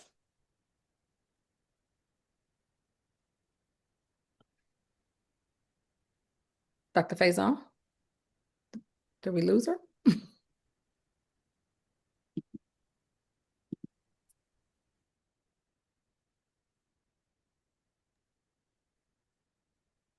I apologize once. Gotcha. Good evening, everyone. Good evening to our Board of Education, our families, our community, our students, and our leaders who are joining us tonight. I'm Dr. Coletta Merrill, the Chief of School Support and Leadership, and I will be sharing our proposed budget and for the school year 2027. Next slide. Next slide. And so our mission in the department, the Division of School Support and Leadership, is to provide comprehensive support and leadership development that we focus on ensuring that our students receive aligned academic excellence with high quality services that also provide a focus on ensuring that there's college and career readiness through innovation and ensuring that our students are ready for the global society that we're in today. Next slide. And so our focus, our core services is around integrated school and student support, which is around coordinating coaching, student services, and school level guidance. And then our resources and operation with student wellness alignment, again, around operational systems, comprehensive student services that includes our mental health, attendance, behavior, and family engagement. And then important to all of this is the accountability, progress monitoring, and leadership development. And so ensuring that district-wide accountability measures, monitoring progress across schools and departments, and that continuous professional learning and leadership development is at the core of the work that we do as a Division of School Support and Leadership. Next slide. Within the Division of School Support and Leadership, of course, we encompass all of the schools, which is broken into our Area 1, which is elementary and our early childhood centers, Area 2, our middle school and charters, and then Area 3, our high school and non-traditional programs. And then the other side of our work, our wraparound and supporting services, is our Student Services Department. Within that, of course, this is all that actually comes together with the support of every system in the school, every division in the school system, supporting our schools and our leaders to ensure that we can move academic achievement. And so just a breakdown of the CSSL. Again, within our area offices, which always seems so big, it's so small, where we have our area superintendents, and then we have our instructional directors and our leadership coaches, our liaison, and so forth. And then on Liz's side, with our supporting student services, we have 2 directors with 12 divisions that fall within our mighty Division of Student Support and Leadership. Next slide. And so our key highlights tonight, I will reference the reductions to personnel, which were prioritized to central office positions, we eliminated vacancies and hard to fill positions that have been there for multiple years. We focused on reductions to vacant central office positions that were aligned to reflect the declining demands, such as our adolescent pregnant students and our international student enrollment. Cost savings will only impact the reduction in discretionary funding for schools and not instructional positions. Don't know what that is, excuse me. Funding for student programs around our health centers, mental health clinicians, and sources of strength has been calibrated to sustain current service levels with a commitment to expansion of our fiscal resource permit. And lastly, we'll focus on proposed reductions protecting the integrity of our primary mission to ensure no compromise to the sustainability of our instructional quality, leadership development, and service delivery. And so what are our core services, our budgetary changes, and what impact the sustainability of these services? Next slide. So in the area office, our goal is to provide oversight and support for schools and school leaders through targeted coaching, leadership development, data monitoring, and continuous improvement. Through that, our budget resources are aligned to professional development, school performance monitoring, data analysis, that we work with our principals and school leaders for coordinated support and services. And so in our proposed changes in the area office, we did reduce 2 central office administrative assistant FTEs and discretionary funding. And so with that targeted approach, it allowed us to look at our funding in the central office to actually ensure that we're not impacting the classroom. And so there's no adverse impact on the area office. We actually saw this as an opportunity to to provide some equity in the teams and the resources to align, and just reducing that discretionary funding at the area office, which allowed us to reduce 3.2 million on the area office side. And then you'll see on the next slide the categories in which these reductions fell, which we have a couple of positions that over time we were able to reduce, and the bulk of this targeted reduction is from the actual discretionary budget. Next slide. And so this will show that those reductions and where exactly they came from. Within our central office, just as many of the other divisions, you have some programming that falls under central office. And so that's where you see those positions that were vacant that we actually were able to cut back in our reductions. Within our discretionary funding, you'll see which all of the area offices came together, looked at what exactly we could cut back on in our proposed reductions. And these are the categories that were impacted as a result. And each department was able to take a look at where they could stand to cut. And that, of course, as a district, we've put a moratorium on certain spending. And so this is where most of our discretionary reductions came from. Next slide. And so in terms of the school operating resources, what we put forth in our proposal is reducing 32% of our traditional schools discretionary funding, which is 4.9 million, which will allow our schools an opportunity to align their funds within their discretionary budget to their priorities, to the school district priorities, and also look at our strategic planning to make decisions that truly align to the priorities. By taking the funding from the school operating resource budget, it allowed us not to touch the classroom.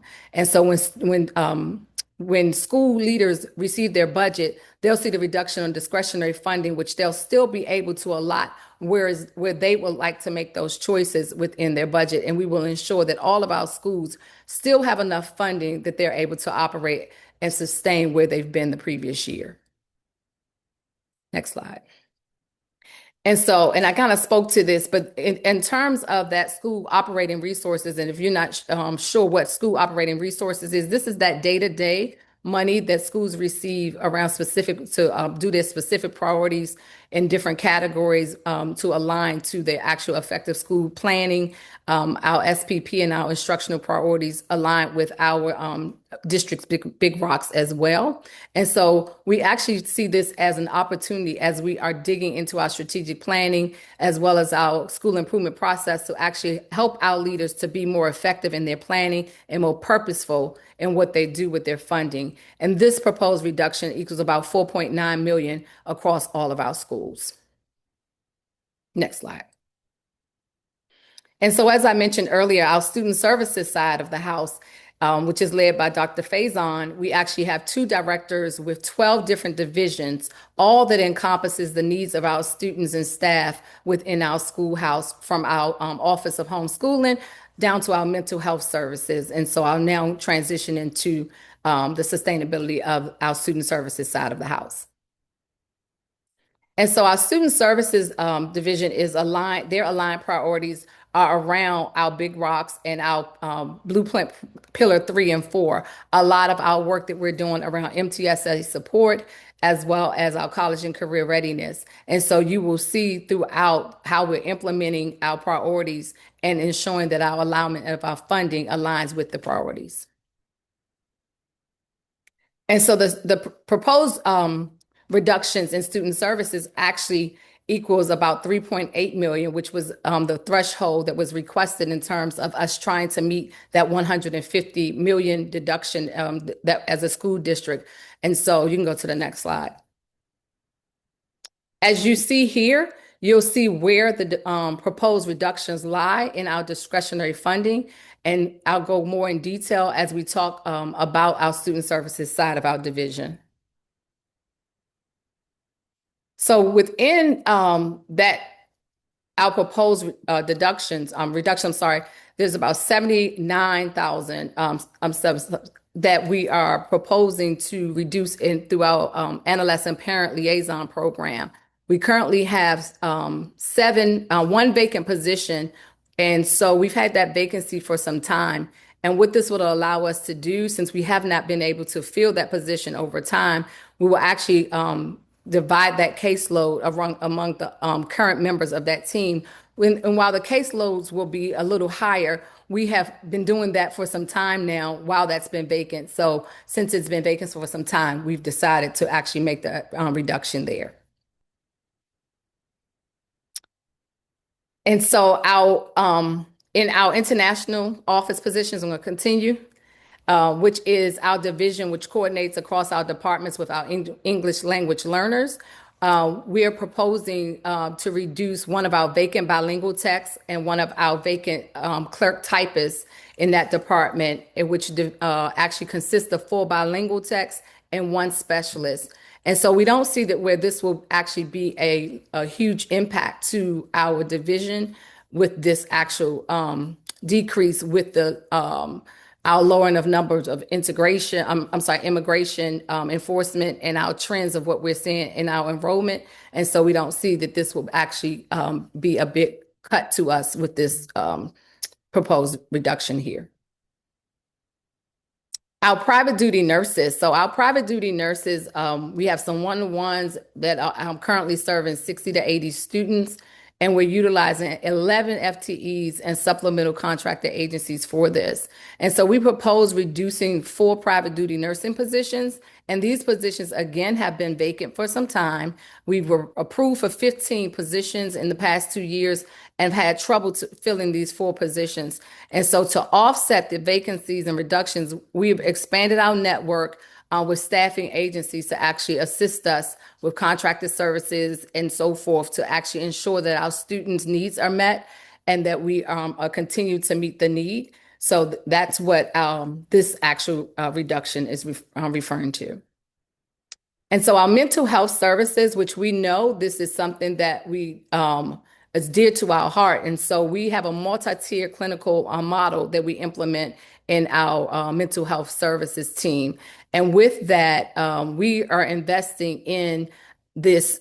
Previously, we received lots of funding through our ESSA funding to support this. And so our goal is to move this funding over to our community schools clinicians through our blueprint funding so that as we propose this mental health reduction that is actually shifting to our community school funding. And so this investment will help us with our programs and our schools that are not funded through community schools as well.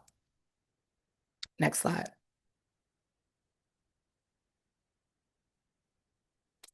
And our school-based health centers, which we're excited, we're ready to kick them off, but our snow slowed us down a little bit.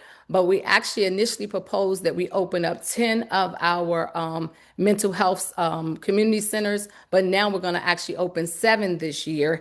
And so instead of opening at 10, we'll open 7. And part of that funding will be made through our blueprint funding so that we actually can have that collaborative approach as a district. And when we expand in 2028, we'll continue to make the expansion. And so that reduction is actually from us not opening up the 10 schools, but opening up our 7 school-based health centers.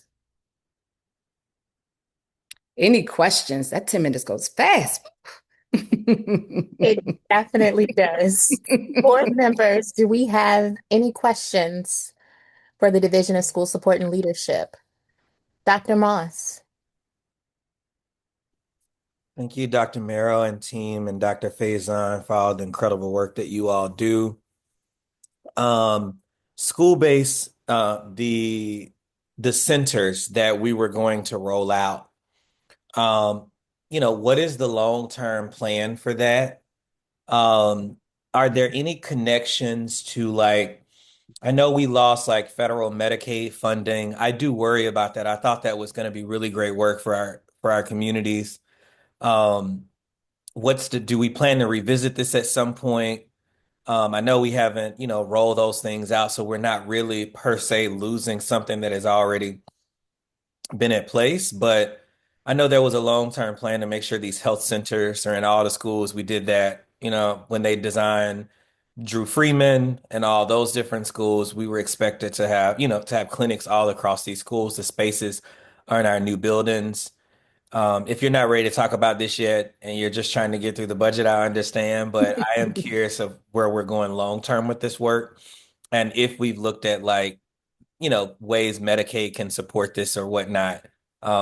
Yeah, just a question. Dr. Faison, I'm going to turn it over to you.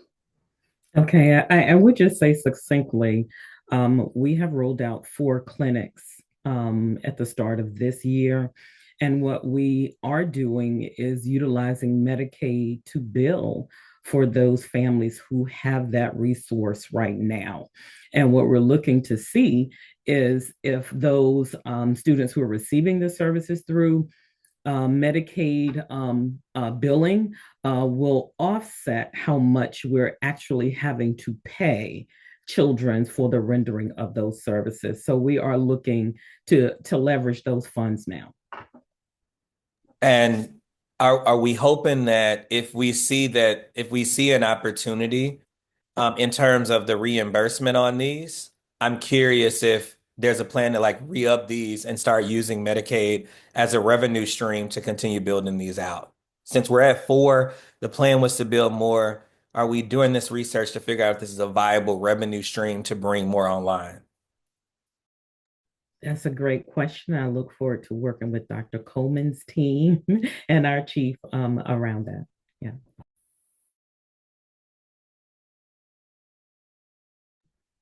Board members, any additional questions?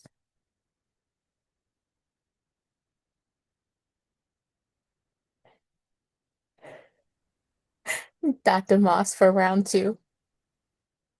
I'm sorry. I want to get back in this. Dr. Coleman, is your team thinking about that all? This perhaps sounds like a way. I know there are facility costs. And I guess this is a question for Dr. Faison as well. The new schools that we built, we have space already, so I don't see much facility costs. There would just be all the costs that comes with running a clinic. And y'all can just tell me to stop because we have not had time to talk about this yet, but maybe we should have another conversation around this. But I think it's important for us to get these health clinics up and roll. And I understand we're in the middle of a budget cut now, but I just want to make sure we're exhausting all of our thinking and our revenue streams to do it.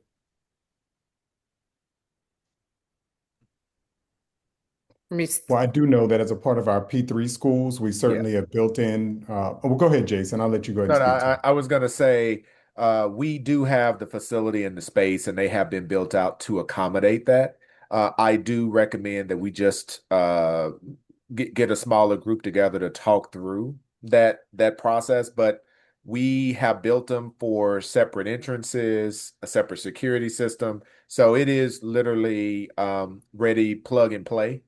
We just have been waiting, and Dr. Faison and her team have been waiting for the vendor side of this. But the infrastructure is there, and I would say that we just need to just have conversations on what that looks like. But they are in place and ready to go. And Sean may have some updates on the newer schools as well. I appreciate you saying that. I just think there's a opportunity for us, county resources together to really build this out and think about this because we do have a shortage of access to healthcare across the county. And so perhaps there's a braiding of resources so that this can truly be a community health center in these places that we had planned to do. I think there's an opportunity here. I just wanted to point out, so we have opened one, or was planning to open one in January, and at one of these first 6 of our P3 schools.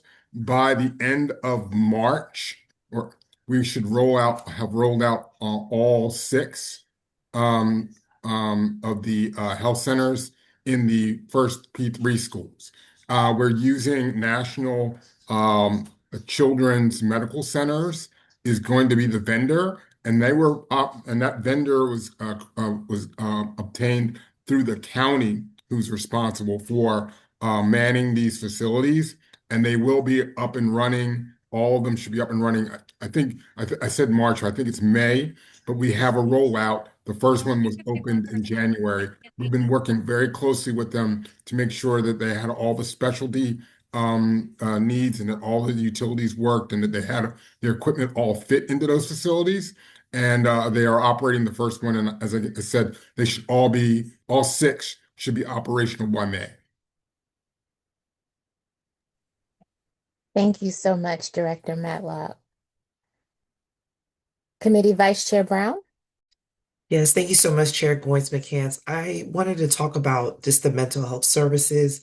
I did see obviously a reduction, but and I did hear a lot about community schools definitely receiving the support. In my district, I think I only have one community school. And then I have I think it's Northview, and then I have Bowie High School, which is my only high school. So I know my district probably doesn't need as much support maybe than other districts. However, um, can we talk about the support that they are still going to receive? Because I don't want it to be a misconception that any resource that they had is going to now be taken away because it's going to be given somewhere else. Can we talk about that? Thanks. Thank you so much for that question. And just to clarify, every single school has an allotment of a mental health clinician, whether they are a community school or a non-community school. I think the great thing about PGCPS is when ESSER sunset, our school system kicked in $5 million to ensure that mental health clinical services could continue for the schools who were supported by ESSER, and these are our non-community schools. So the cut that or the reduction that you see that is anticipated for next year is because every year we have a number of schools that leave our general operating funding and shift to community schools because those schools receive a new designation of being a community school. So that's where you see the cut. It is shifting from funding only, not a shift in service. Okay. Thank you.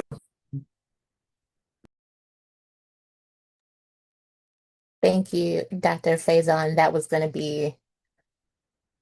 be a huge part of my question.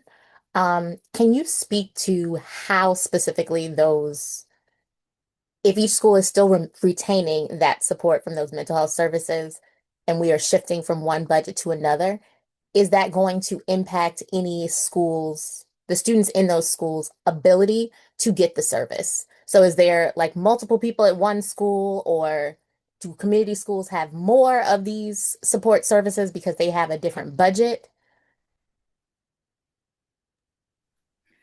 So right now, our community schools are able to pay for 7.5 hours worth of services. For our non-community school side, our clinicians are still working in the school 7.5 hour days. What we have done with the hybrid funding model is the school system pays for a portion, and then our agencies are billing for the other portion. But it is intended, and what's occurring now is that our clinicians are in schools, whether they are in a non-community school or community school, they're there for 7.5 hour work days. And so there's no shift in services as it relates to funding. It is who will receive the bill and who will pay. And that's the shift that's occurring for next year. Thank you so much for that clarification, Dr. Faison. Board members, do we have any additional questions before we close out our second round? Seeing none, thank you all for your presentations and the insight that you all have shared. We truly appreciate it. I now return the meeting to Chairman Jackson.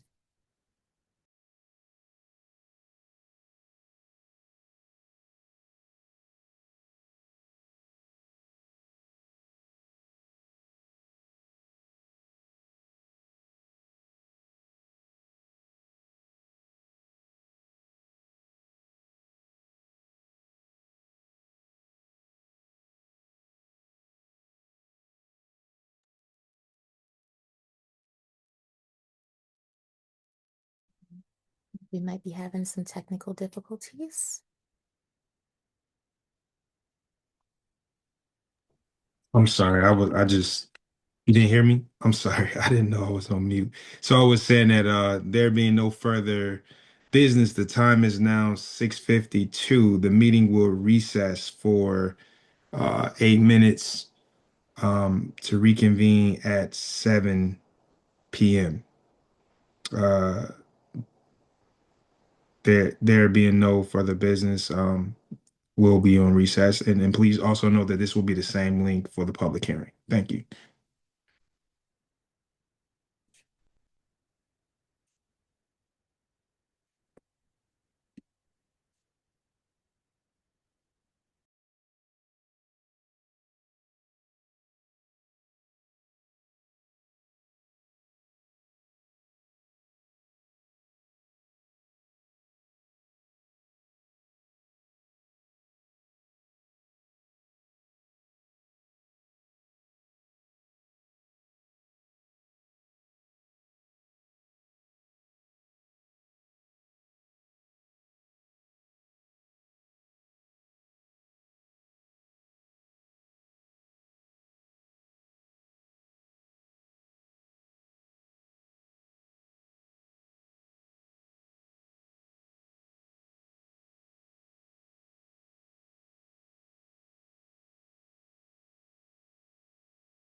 Good evening, everybody.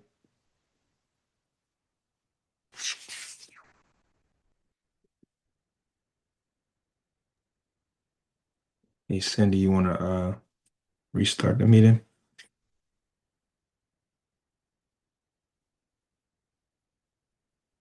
Chair Jackson, we are here. We're just waiting for you to start.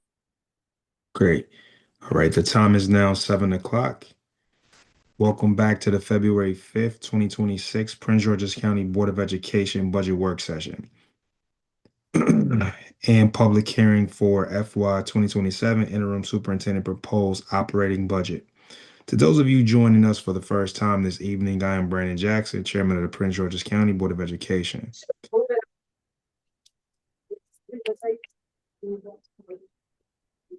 The Board of Education thanks you for participating in tonight's public hearing to share your thoughts on the FY 2027 Interim Superintendent Proposed Operating Budget. Your involvement is essential as we work together to address the needs of the students and staff in Prince George's County Public Schools. Ms. Barton, can we start with the roll call, please? Mrs. Ajakaye, Present. Dr. Anderful, Present. Ms. Boozer Struther, Present. Mr. Briggs, Present. Mrs. Brown, Here. Ms. Goins McCants, Present. Dr. Moss, Present. Mrs. Olivo, Present. Mr. Jackson. Here. We have quorum. Thank you, Ms. Barton. Now moving to public comments. The chairman requests that all speakers ensure that the name used to register for public comment tonight matches the name that's logged into the meeting. We had some complications with that last night, so we want to make sure we get that correct tonight. We will now hear from the constituent comments. The chairman recognizes the registered speakers for the public comments, but to our public speakers, our registered speakers, you are allotted 3 minutes to share your remarks or questions and receive an answer. Speaking time may not be transferred to another individual. Speakers are expected to refrain from using profanity or derogatory language. A warning will be issued once. Continued misconduct may result in the speaker being muted or removed from the meeting. To support a professional and courteous environment, speakers are encouraged to refer to individuals by titles such as chair, board member, superintendent, etc. Our first speaker tonight is Mr. David Reyes.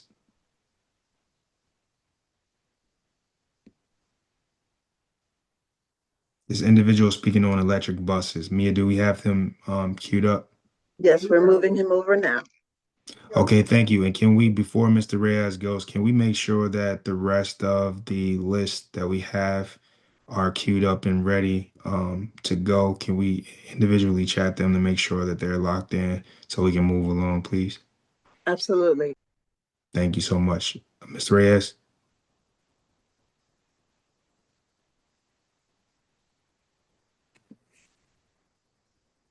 Mr. Reyes, are you there? David Reyes.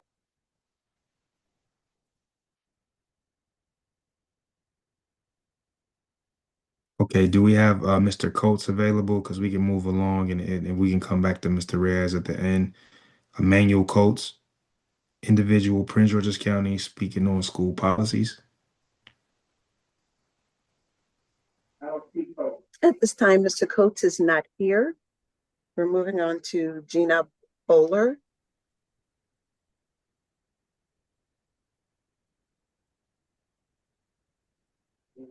Ms. Bowler, are you there? We've moved them over. They're not speaking. Oh, but they are present though? Hello. Hello, can you hear me? This is Gina Yes. Bowler. Yes, we can hear you now. Thank you, Ms. Bowler. I got the I guess the thing asking me to join as a panelist or speaker. Thank you.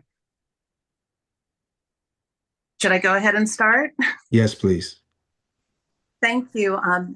Greetings. My name is Gina Bowler. Thanks for the opportunity to speak this evening. My topic is the IB program at Frederick Douglass High School. I'm the proud mom of 2 students there, a scholar in the 9th grade IB pre-diploma program, and also an 11th grader in the diploma program. We're longtime residents of the county, and Douglass is our in-boundary school. I'm among the Douglass families who actively seek to engage throughout the year, including as concerns the budget process.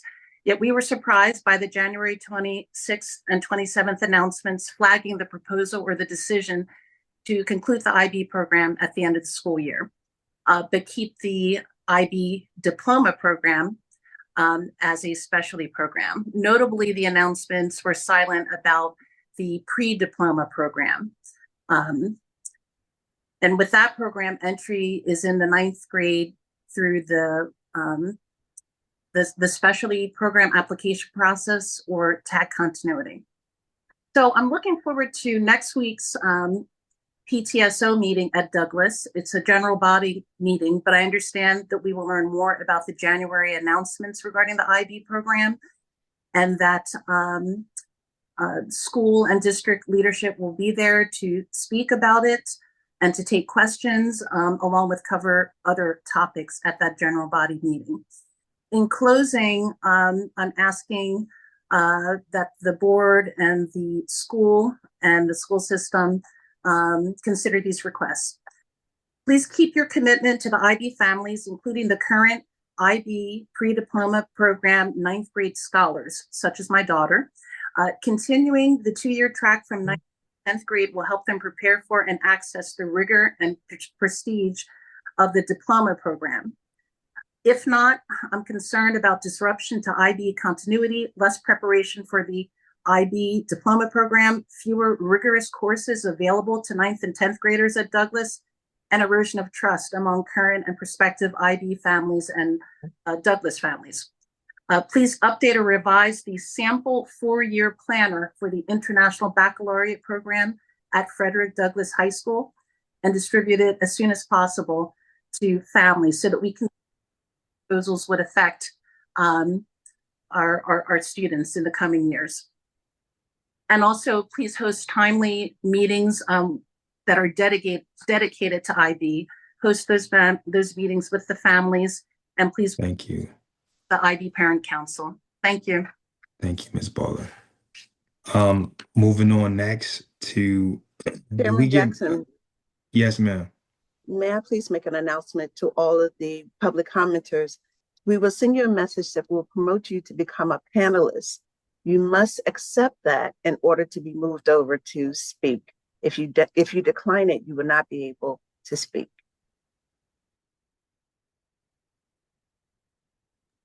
Thank you. Go ahead. Thank you. So next up we have Alicia Renee. Good evening, Chair, board members, and Superintendent. My name is Alicia Renee. I am a Prince George's County parent and a non-attorney special education advocate and IEP coach. I live Excuse me, here. Miss Renee, are you able to come on camera? Yeah, I can come on camera. Thank you. All right, so I'll start over. Can you see me? Yeah, we can see you. Thanks. Right, very good. So Chair, board members, and Superintendent, my name is Alicia Renee. I'm a Prince George's County parent and non-attorney special education advocate and IEP coach. I live here. I'm from here. My family is here. I'm speaking today because the fiscal year 27 budget reflects decisions that directly affect whether students with disabilities receive what the law already requires. IDEA and COMAR are not optional. FAPE is not a goal or an aspiration. It is a legal obligation. Budgets do not override civil rights. The district's own materials identify several serious risks. First, the budget reflects a $150 million gap and proposes district-wide reductions that directly affect staffing coverage and school-level capacity. I'm not here to protect central office positions. I'm here to protect service delivery. When substitute staffing coverage and school capacity are weakened, the risk of missed IEP services increase. This is not a financial issue. This is a FAPE issue. Second, the district is relying on a $40 million salary lapse assumption, budgeting as if vacancies and turnover will not exist. Staffing gaps are a primary driver of missed services, delayed evaluations, and denied supports. Budgeting around vacancies does not eliminate the compliance risk, it shifts it onto children and families. Third, the special education is framed as a strategic investment, yet the budget materials do not include transparent public compliance metrics tied to outcomes. There is no dashboard showing IEP implementation rates, missed services, evaluation timeline compliance, compensatory services owed versus delivered, or staffing vacancies by role. And there is the red flag for every taxpayer listening should understand non-public tuition for school-age students now exceeds $64 million. That level of spending now reflects a failure. That level of spending reflects a failure to build and sustain in district capacity to serve students with disabilities in their home schools in alignment with least restrictive environment requirements. This is not the cost of doing business. That is the cost of weak operational controls and years of unresolved compliance issues. At the same time, the district is promoting AI-enabled cameras and AI literacy initiatives as strategic investments. Innovation is not a substitute for compliance. Families are still struggling to obtain timely evaluations, IEP service minutes actually delivered, qualified providers, Thank accessible you. transportation, and appropriate placement decisions. Thank you, Ms. Renee. You're welcome. I'll email the rest. All right, thank you. Appreciate it. Moving on to our next speaker, um, Yaylin. Okay, Yaylin is not here. Okay, Yalen is not here. okay, all right. Takaya Bell. Hi, everybody. My name is Dacia. Can y'all see me? Excuse me. Cool.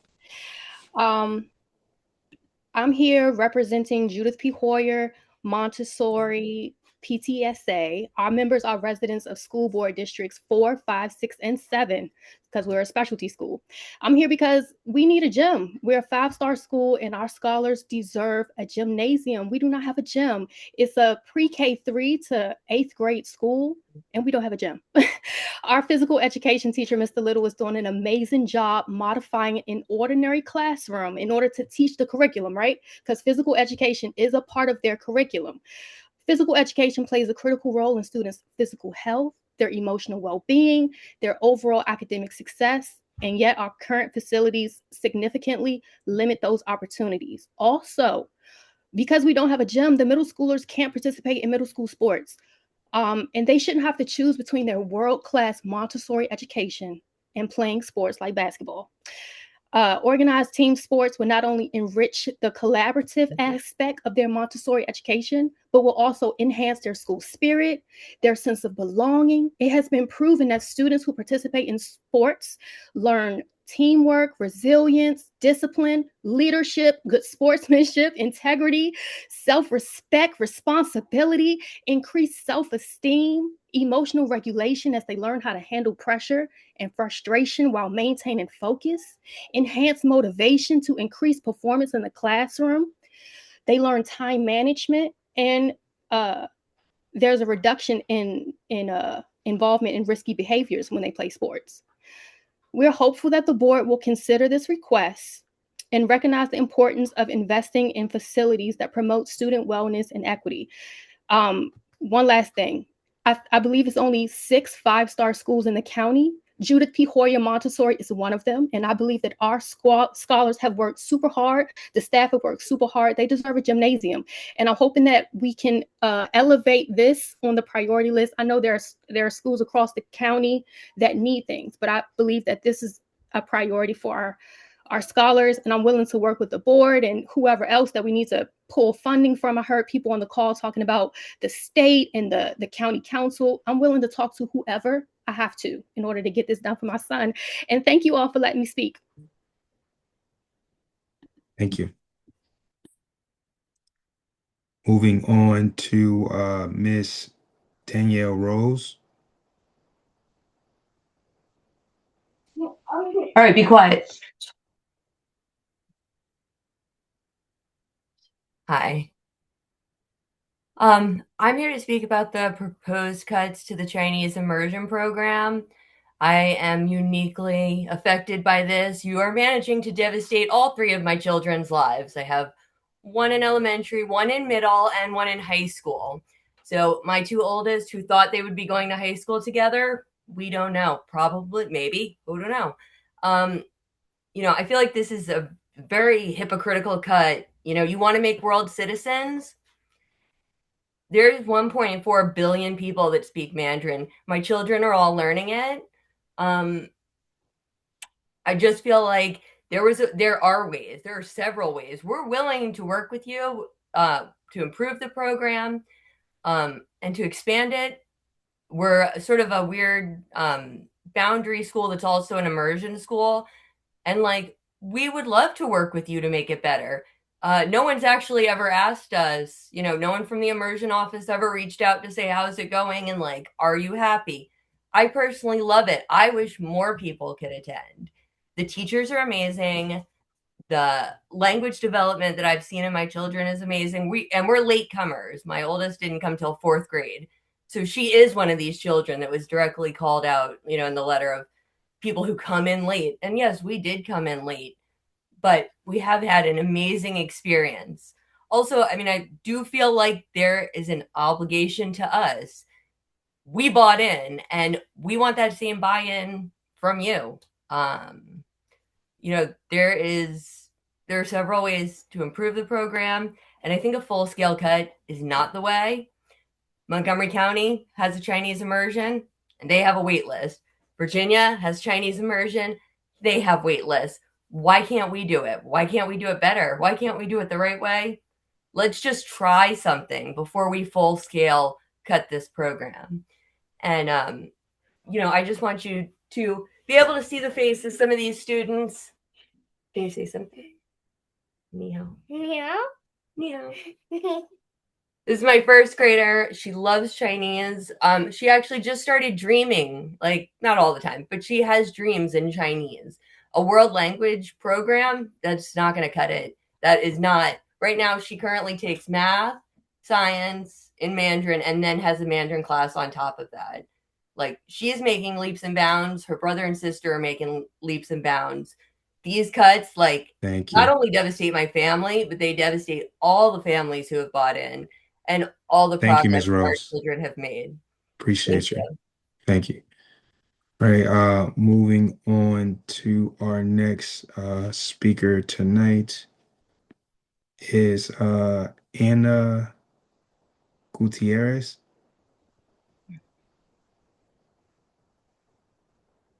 Hello. So, good evening, members of the board and the community. Oh, did I freeze? Hello? You're here. Yes, We we're can here. hear you. We can hear you. Okay, I froze on my screen. So, everyone, my name is Anna Gutierrez, and I'm a parent of a Chinese immersion student who currently attends Paint Branch Elementary School. And I come here before you today with a deep concern regarding the recent decision to eliminate this program that has been a beacon of opportunity for many families, including mine. I am a lifelong PG County resident. I'm an educator for over 15 years, and I chose to move to College Park for this program. I have an older son who is also in an immersion program. He is currently a senior in the French immersion program with a 4.2 GPA, over 25 college credits, and has been accepted to multiple honors programs from several different colleges, thanks to him being in immersion and the benefits of being in immersion. And we look for those same things for our youngest son. And losing this program will not only diminish the future prospects of my child, but also the future prospects of countless other families within the county. Dismantling this program is not just a here and now decision, it has far reaching implications. Families are already leaving PG County at an alarming rate. And this decision just continues to undermine an ever growing trend with the county. Other districts like Montgomery County, DC, and multiple Northern Virginia County school systems have immersion programs, specifically Chinese immersions, and they have wait lists. PGCPS should not be getting rid of this program. We should be improving this program. This, as mentioned, this decision mirrors a trend that I've seen in PG County so many times. Like looking at our budget, we are prioritizing fundings and surveillance, administration funding, high and mid-level, to name a few, instead of focusing that money on student-centered programming. As community members, it's our responsibility to demand that our school systems priorities reflect the educational needs of our children.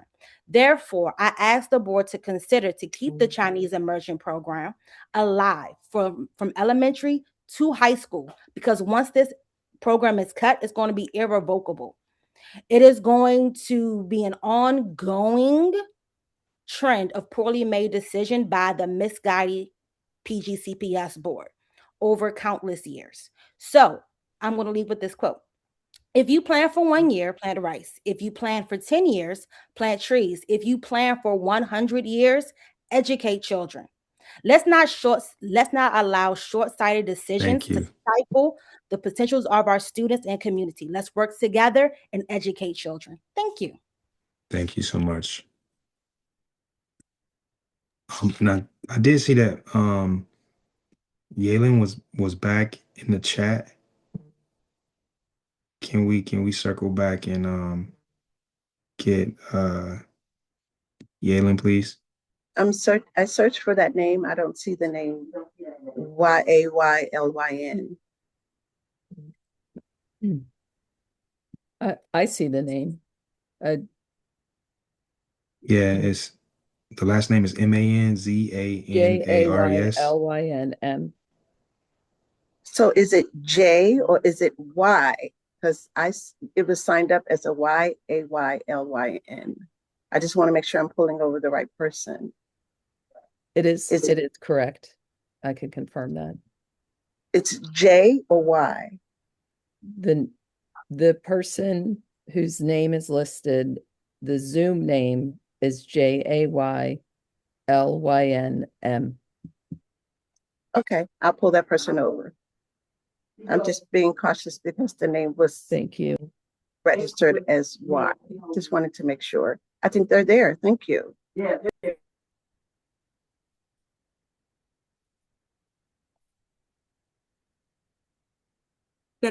Good evening, members of the board. My name is Jaylyn Manzanares. I am a junior at Bladensburg High School, and I'm here to speak about the importance of keeping our environment clean and protecting the health of the people who live within the community. Every day, students ride buses filled with diesel exhaust. This not only pollutes the environment, but it also harms our health. Diesel fumes can worsen asthma, cause serious breathing problems, especially for children whose lungs are still developing. Many students are exposed to these harmful fumes multiple times a day, both on the bus rides to schools and in their neighborhoods. I see children outside playing and enjoying the beauty of nature every day, but it's painful to know that many cannot do so because of asthma or the fear of triggering an attack. I have known many people in my life who have suffered from asthma, and I couldn't imagine going through it. This is why I would like to thank the district for beginning the transition to electric school buses. I know this change will make a difference for children who ride buses every day to schools, to activities, but many students are still being exposed to harmful pollution. And now is the time to take stronger action. With the budget process underway, you have an opportunity to make history in our county. I urge you to invest in electric school buses and continue advancing the school's district climate change action plan. The transition to electric school buses is a crucial part of this plan. When the air is cleaner, students are healthier, and we can better focus in learning in our classrooms. We believe in your work, and we believe you can lead the transition from diesel to electric buses. Work on the budget with us, with love and care for us. I strongly believe that all students deserve to have clean air and a healthy environment. Thank you for your time and consideration. Thank you. Millie Hall, individual, speaking on the condition of Bowie Center for the Performing Arts. Chairman Jackson, Millie Hall is not here, Okay, Antoinette Adams. and neither is Antoinette Adams. Alicia Baines, individual, budget, special education. Neither is Alicia Baines. I think that concludes all of our speakers for tonight. I just want to make sure that, so I know that, did we ever get back to Emmanuel Coates? Did we find that person there? No, they never signed in as Emmanuel Coates. No. Or Escobar? No, we don't have anyone with the name of Cynthia Escobar. Okay, all right, cool. I've received I've received notice on this one too. Cynthia Escobar should be in there under the same spelling.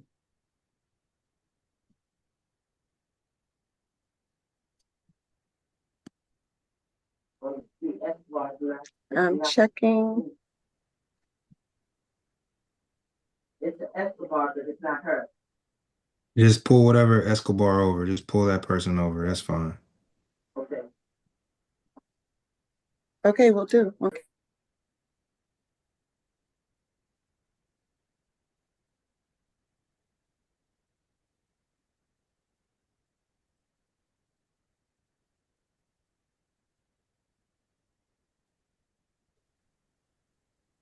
Chair Jackson, the name Escobar is no longer here. They may have left.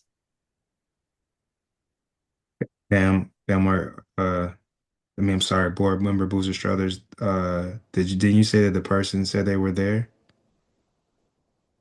Yeah, I received a text saying they're here, but I'm in agreement. I'm not seeing the name as clearly as I saw the other student, the Okay. match to the student Zoom. But thank you everyone for providing an opportunity to look. Yeah, we definitely want to say we could take care of our scholars for sure, because but understood. I just wanted to make sure that we had the opportunity, give them the opportunity to speak. But we could just go ahead and proceed with the meeting. But if there are, as a matter of fact, if there are no written comments for tonight and there are no pre-recorded videos, so thank you all for your participation, excuse me.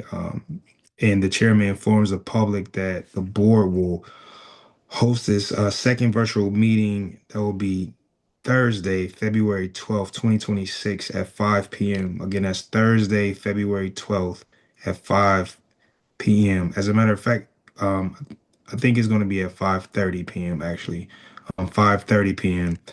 Please check in the Prince George's County Board of Education website or Diligent for meeting information and updates. Thank you all for watching and joining us.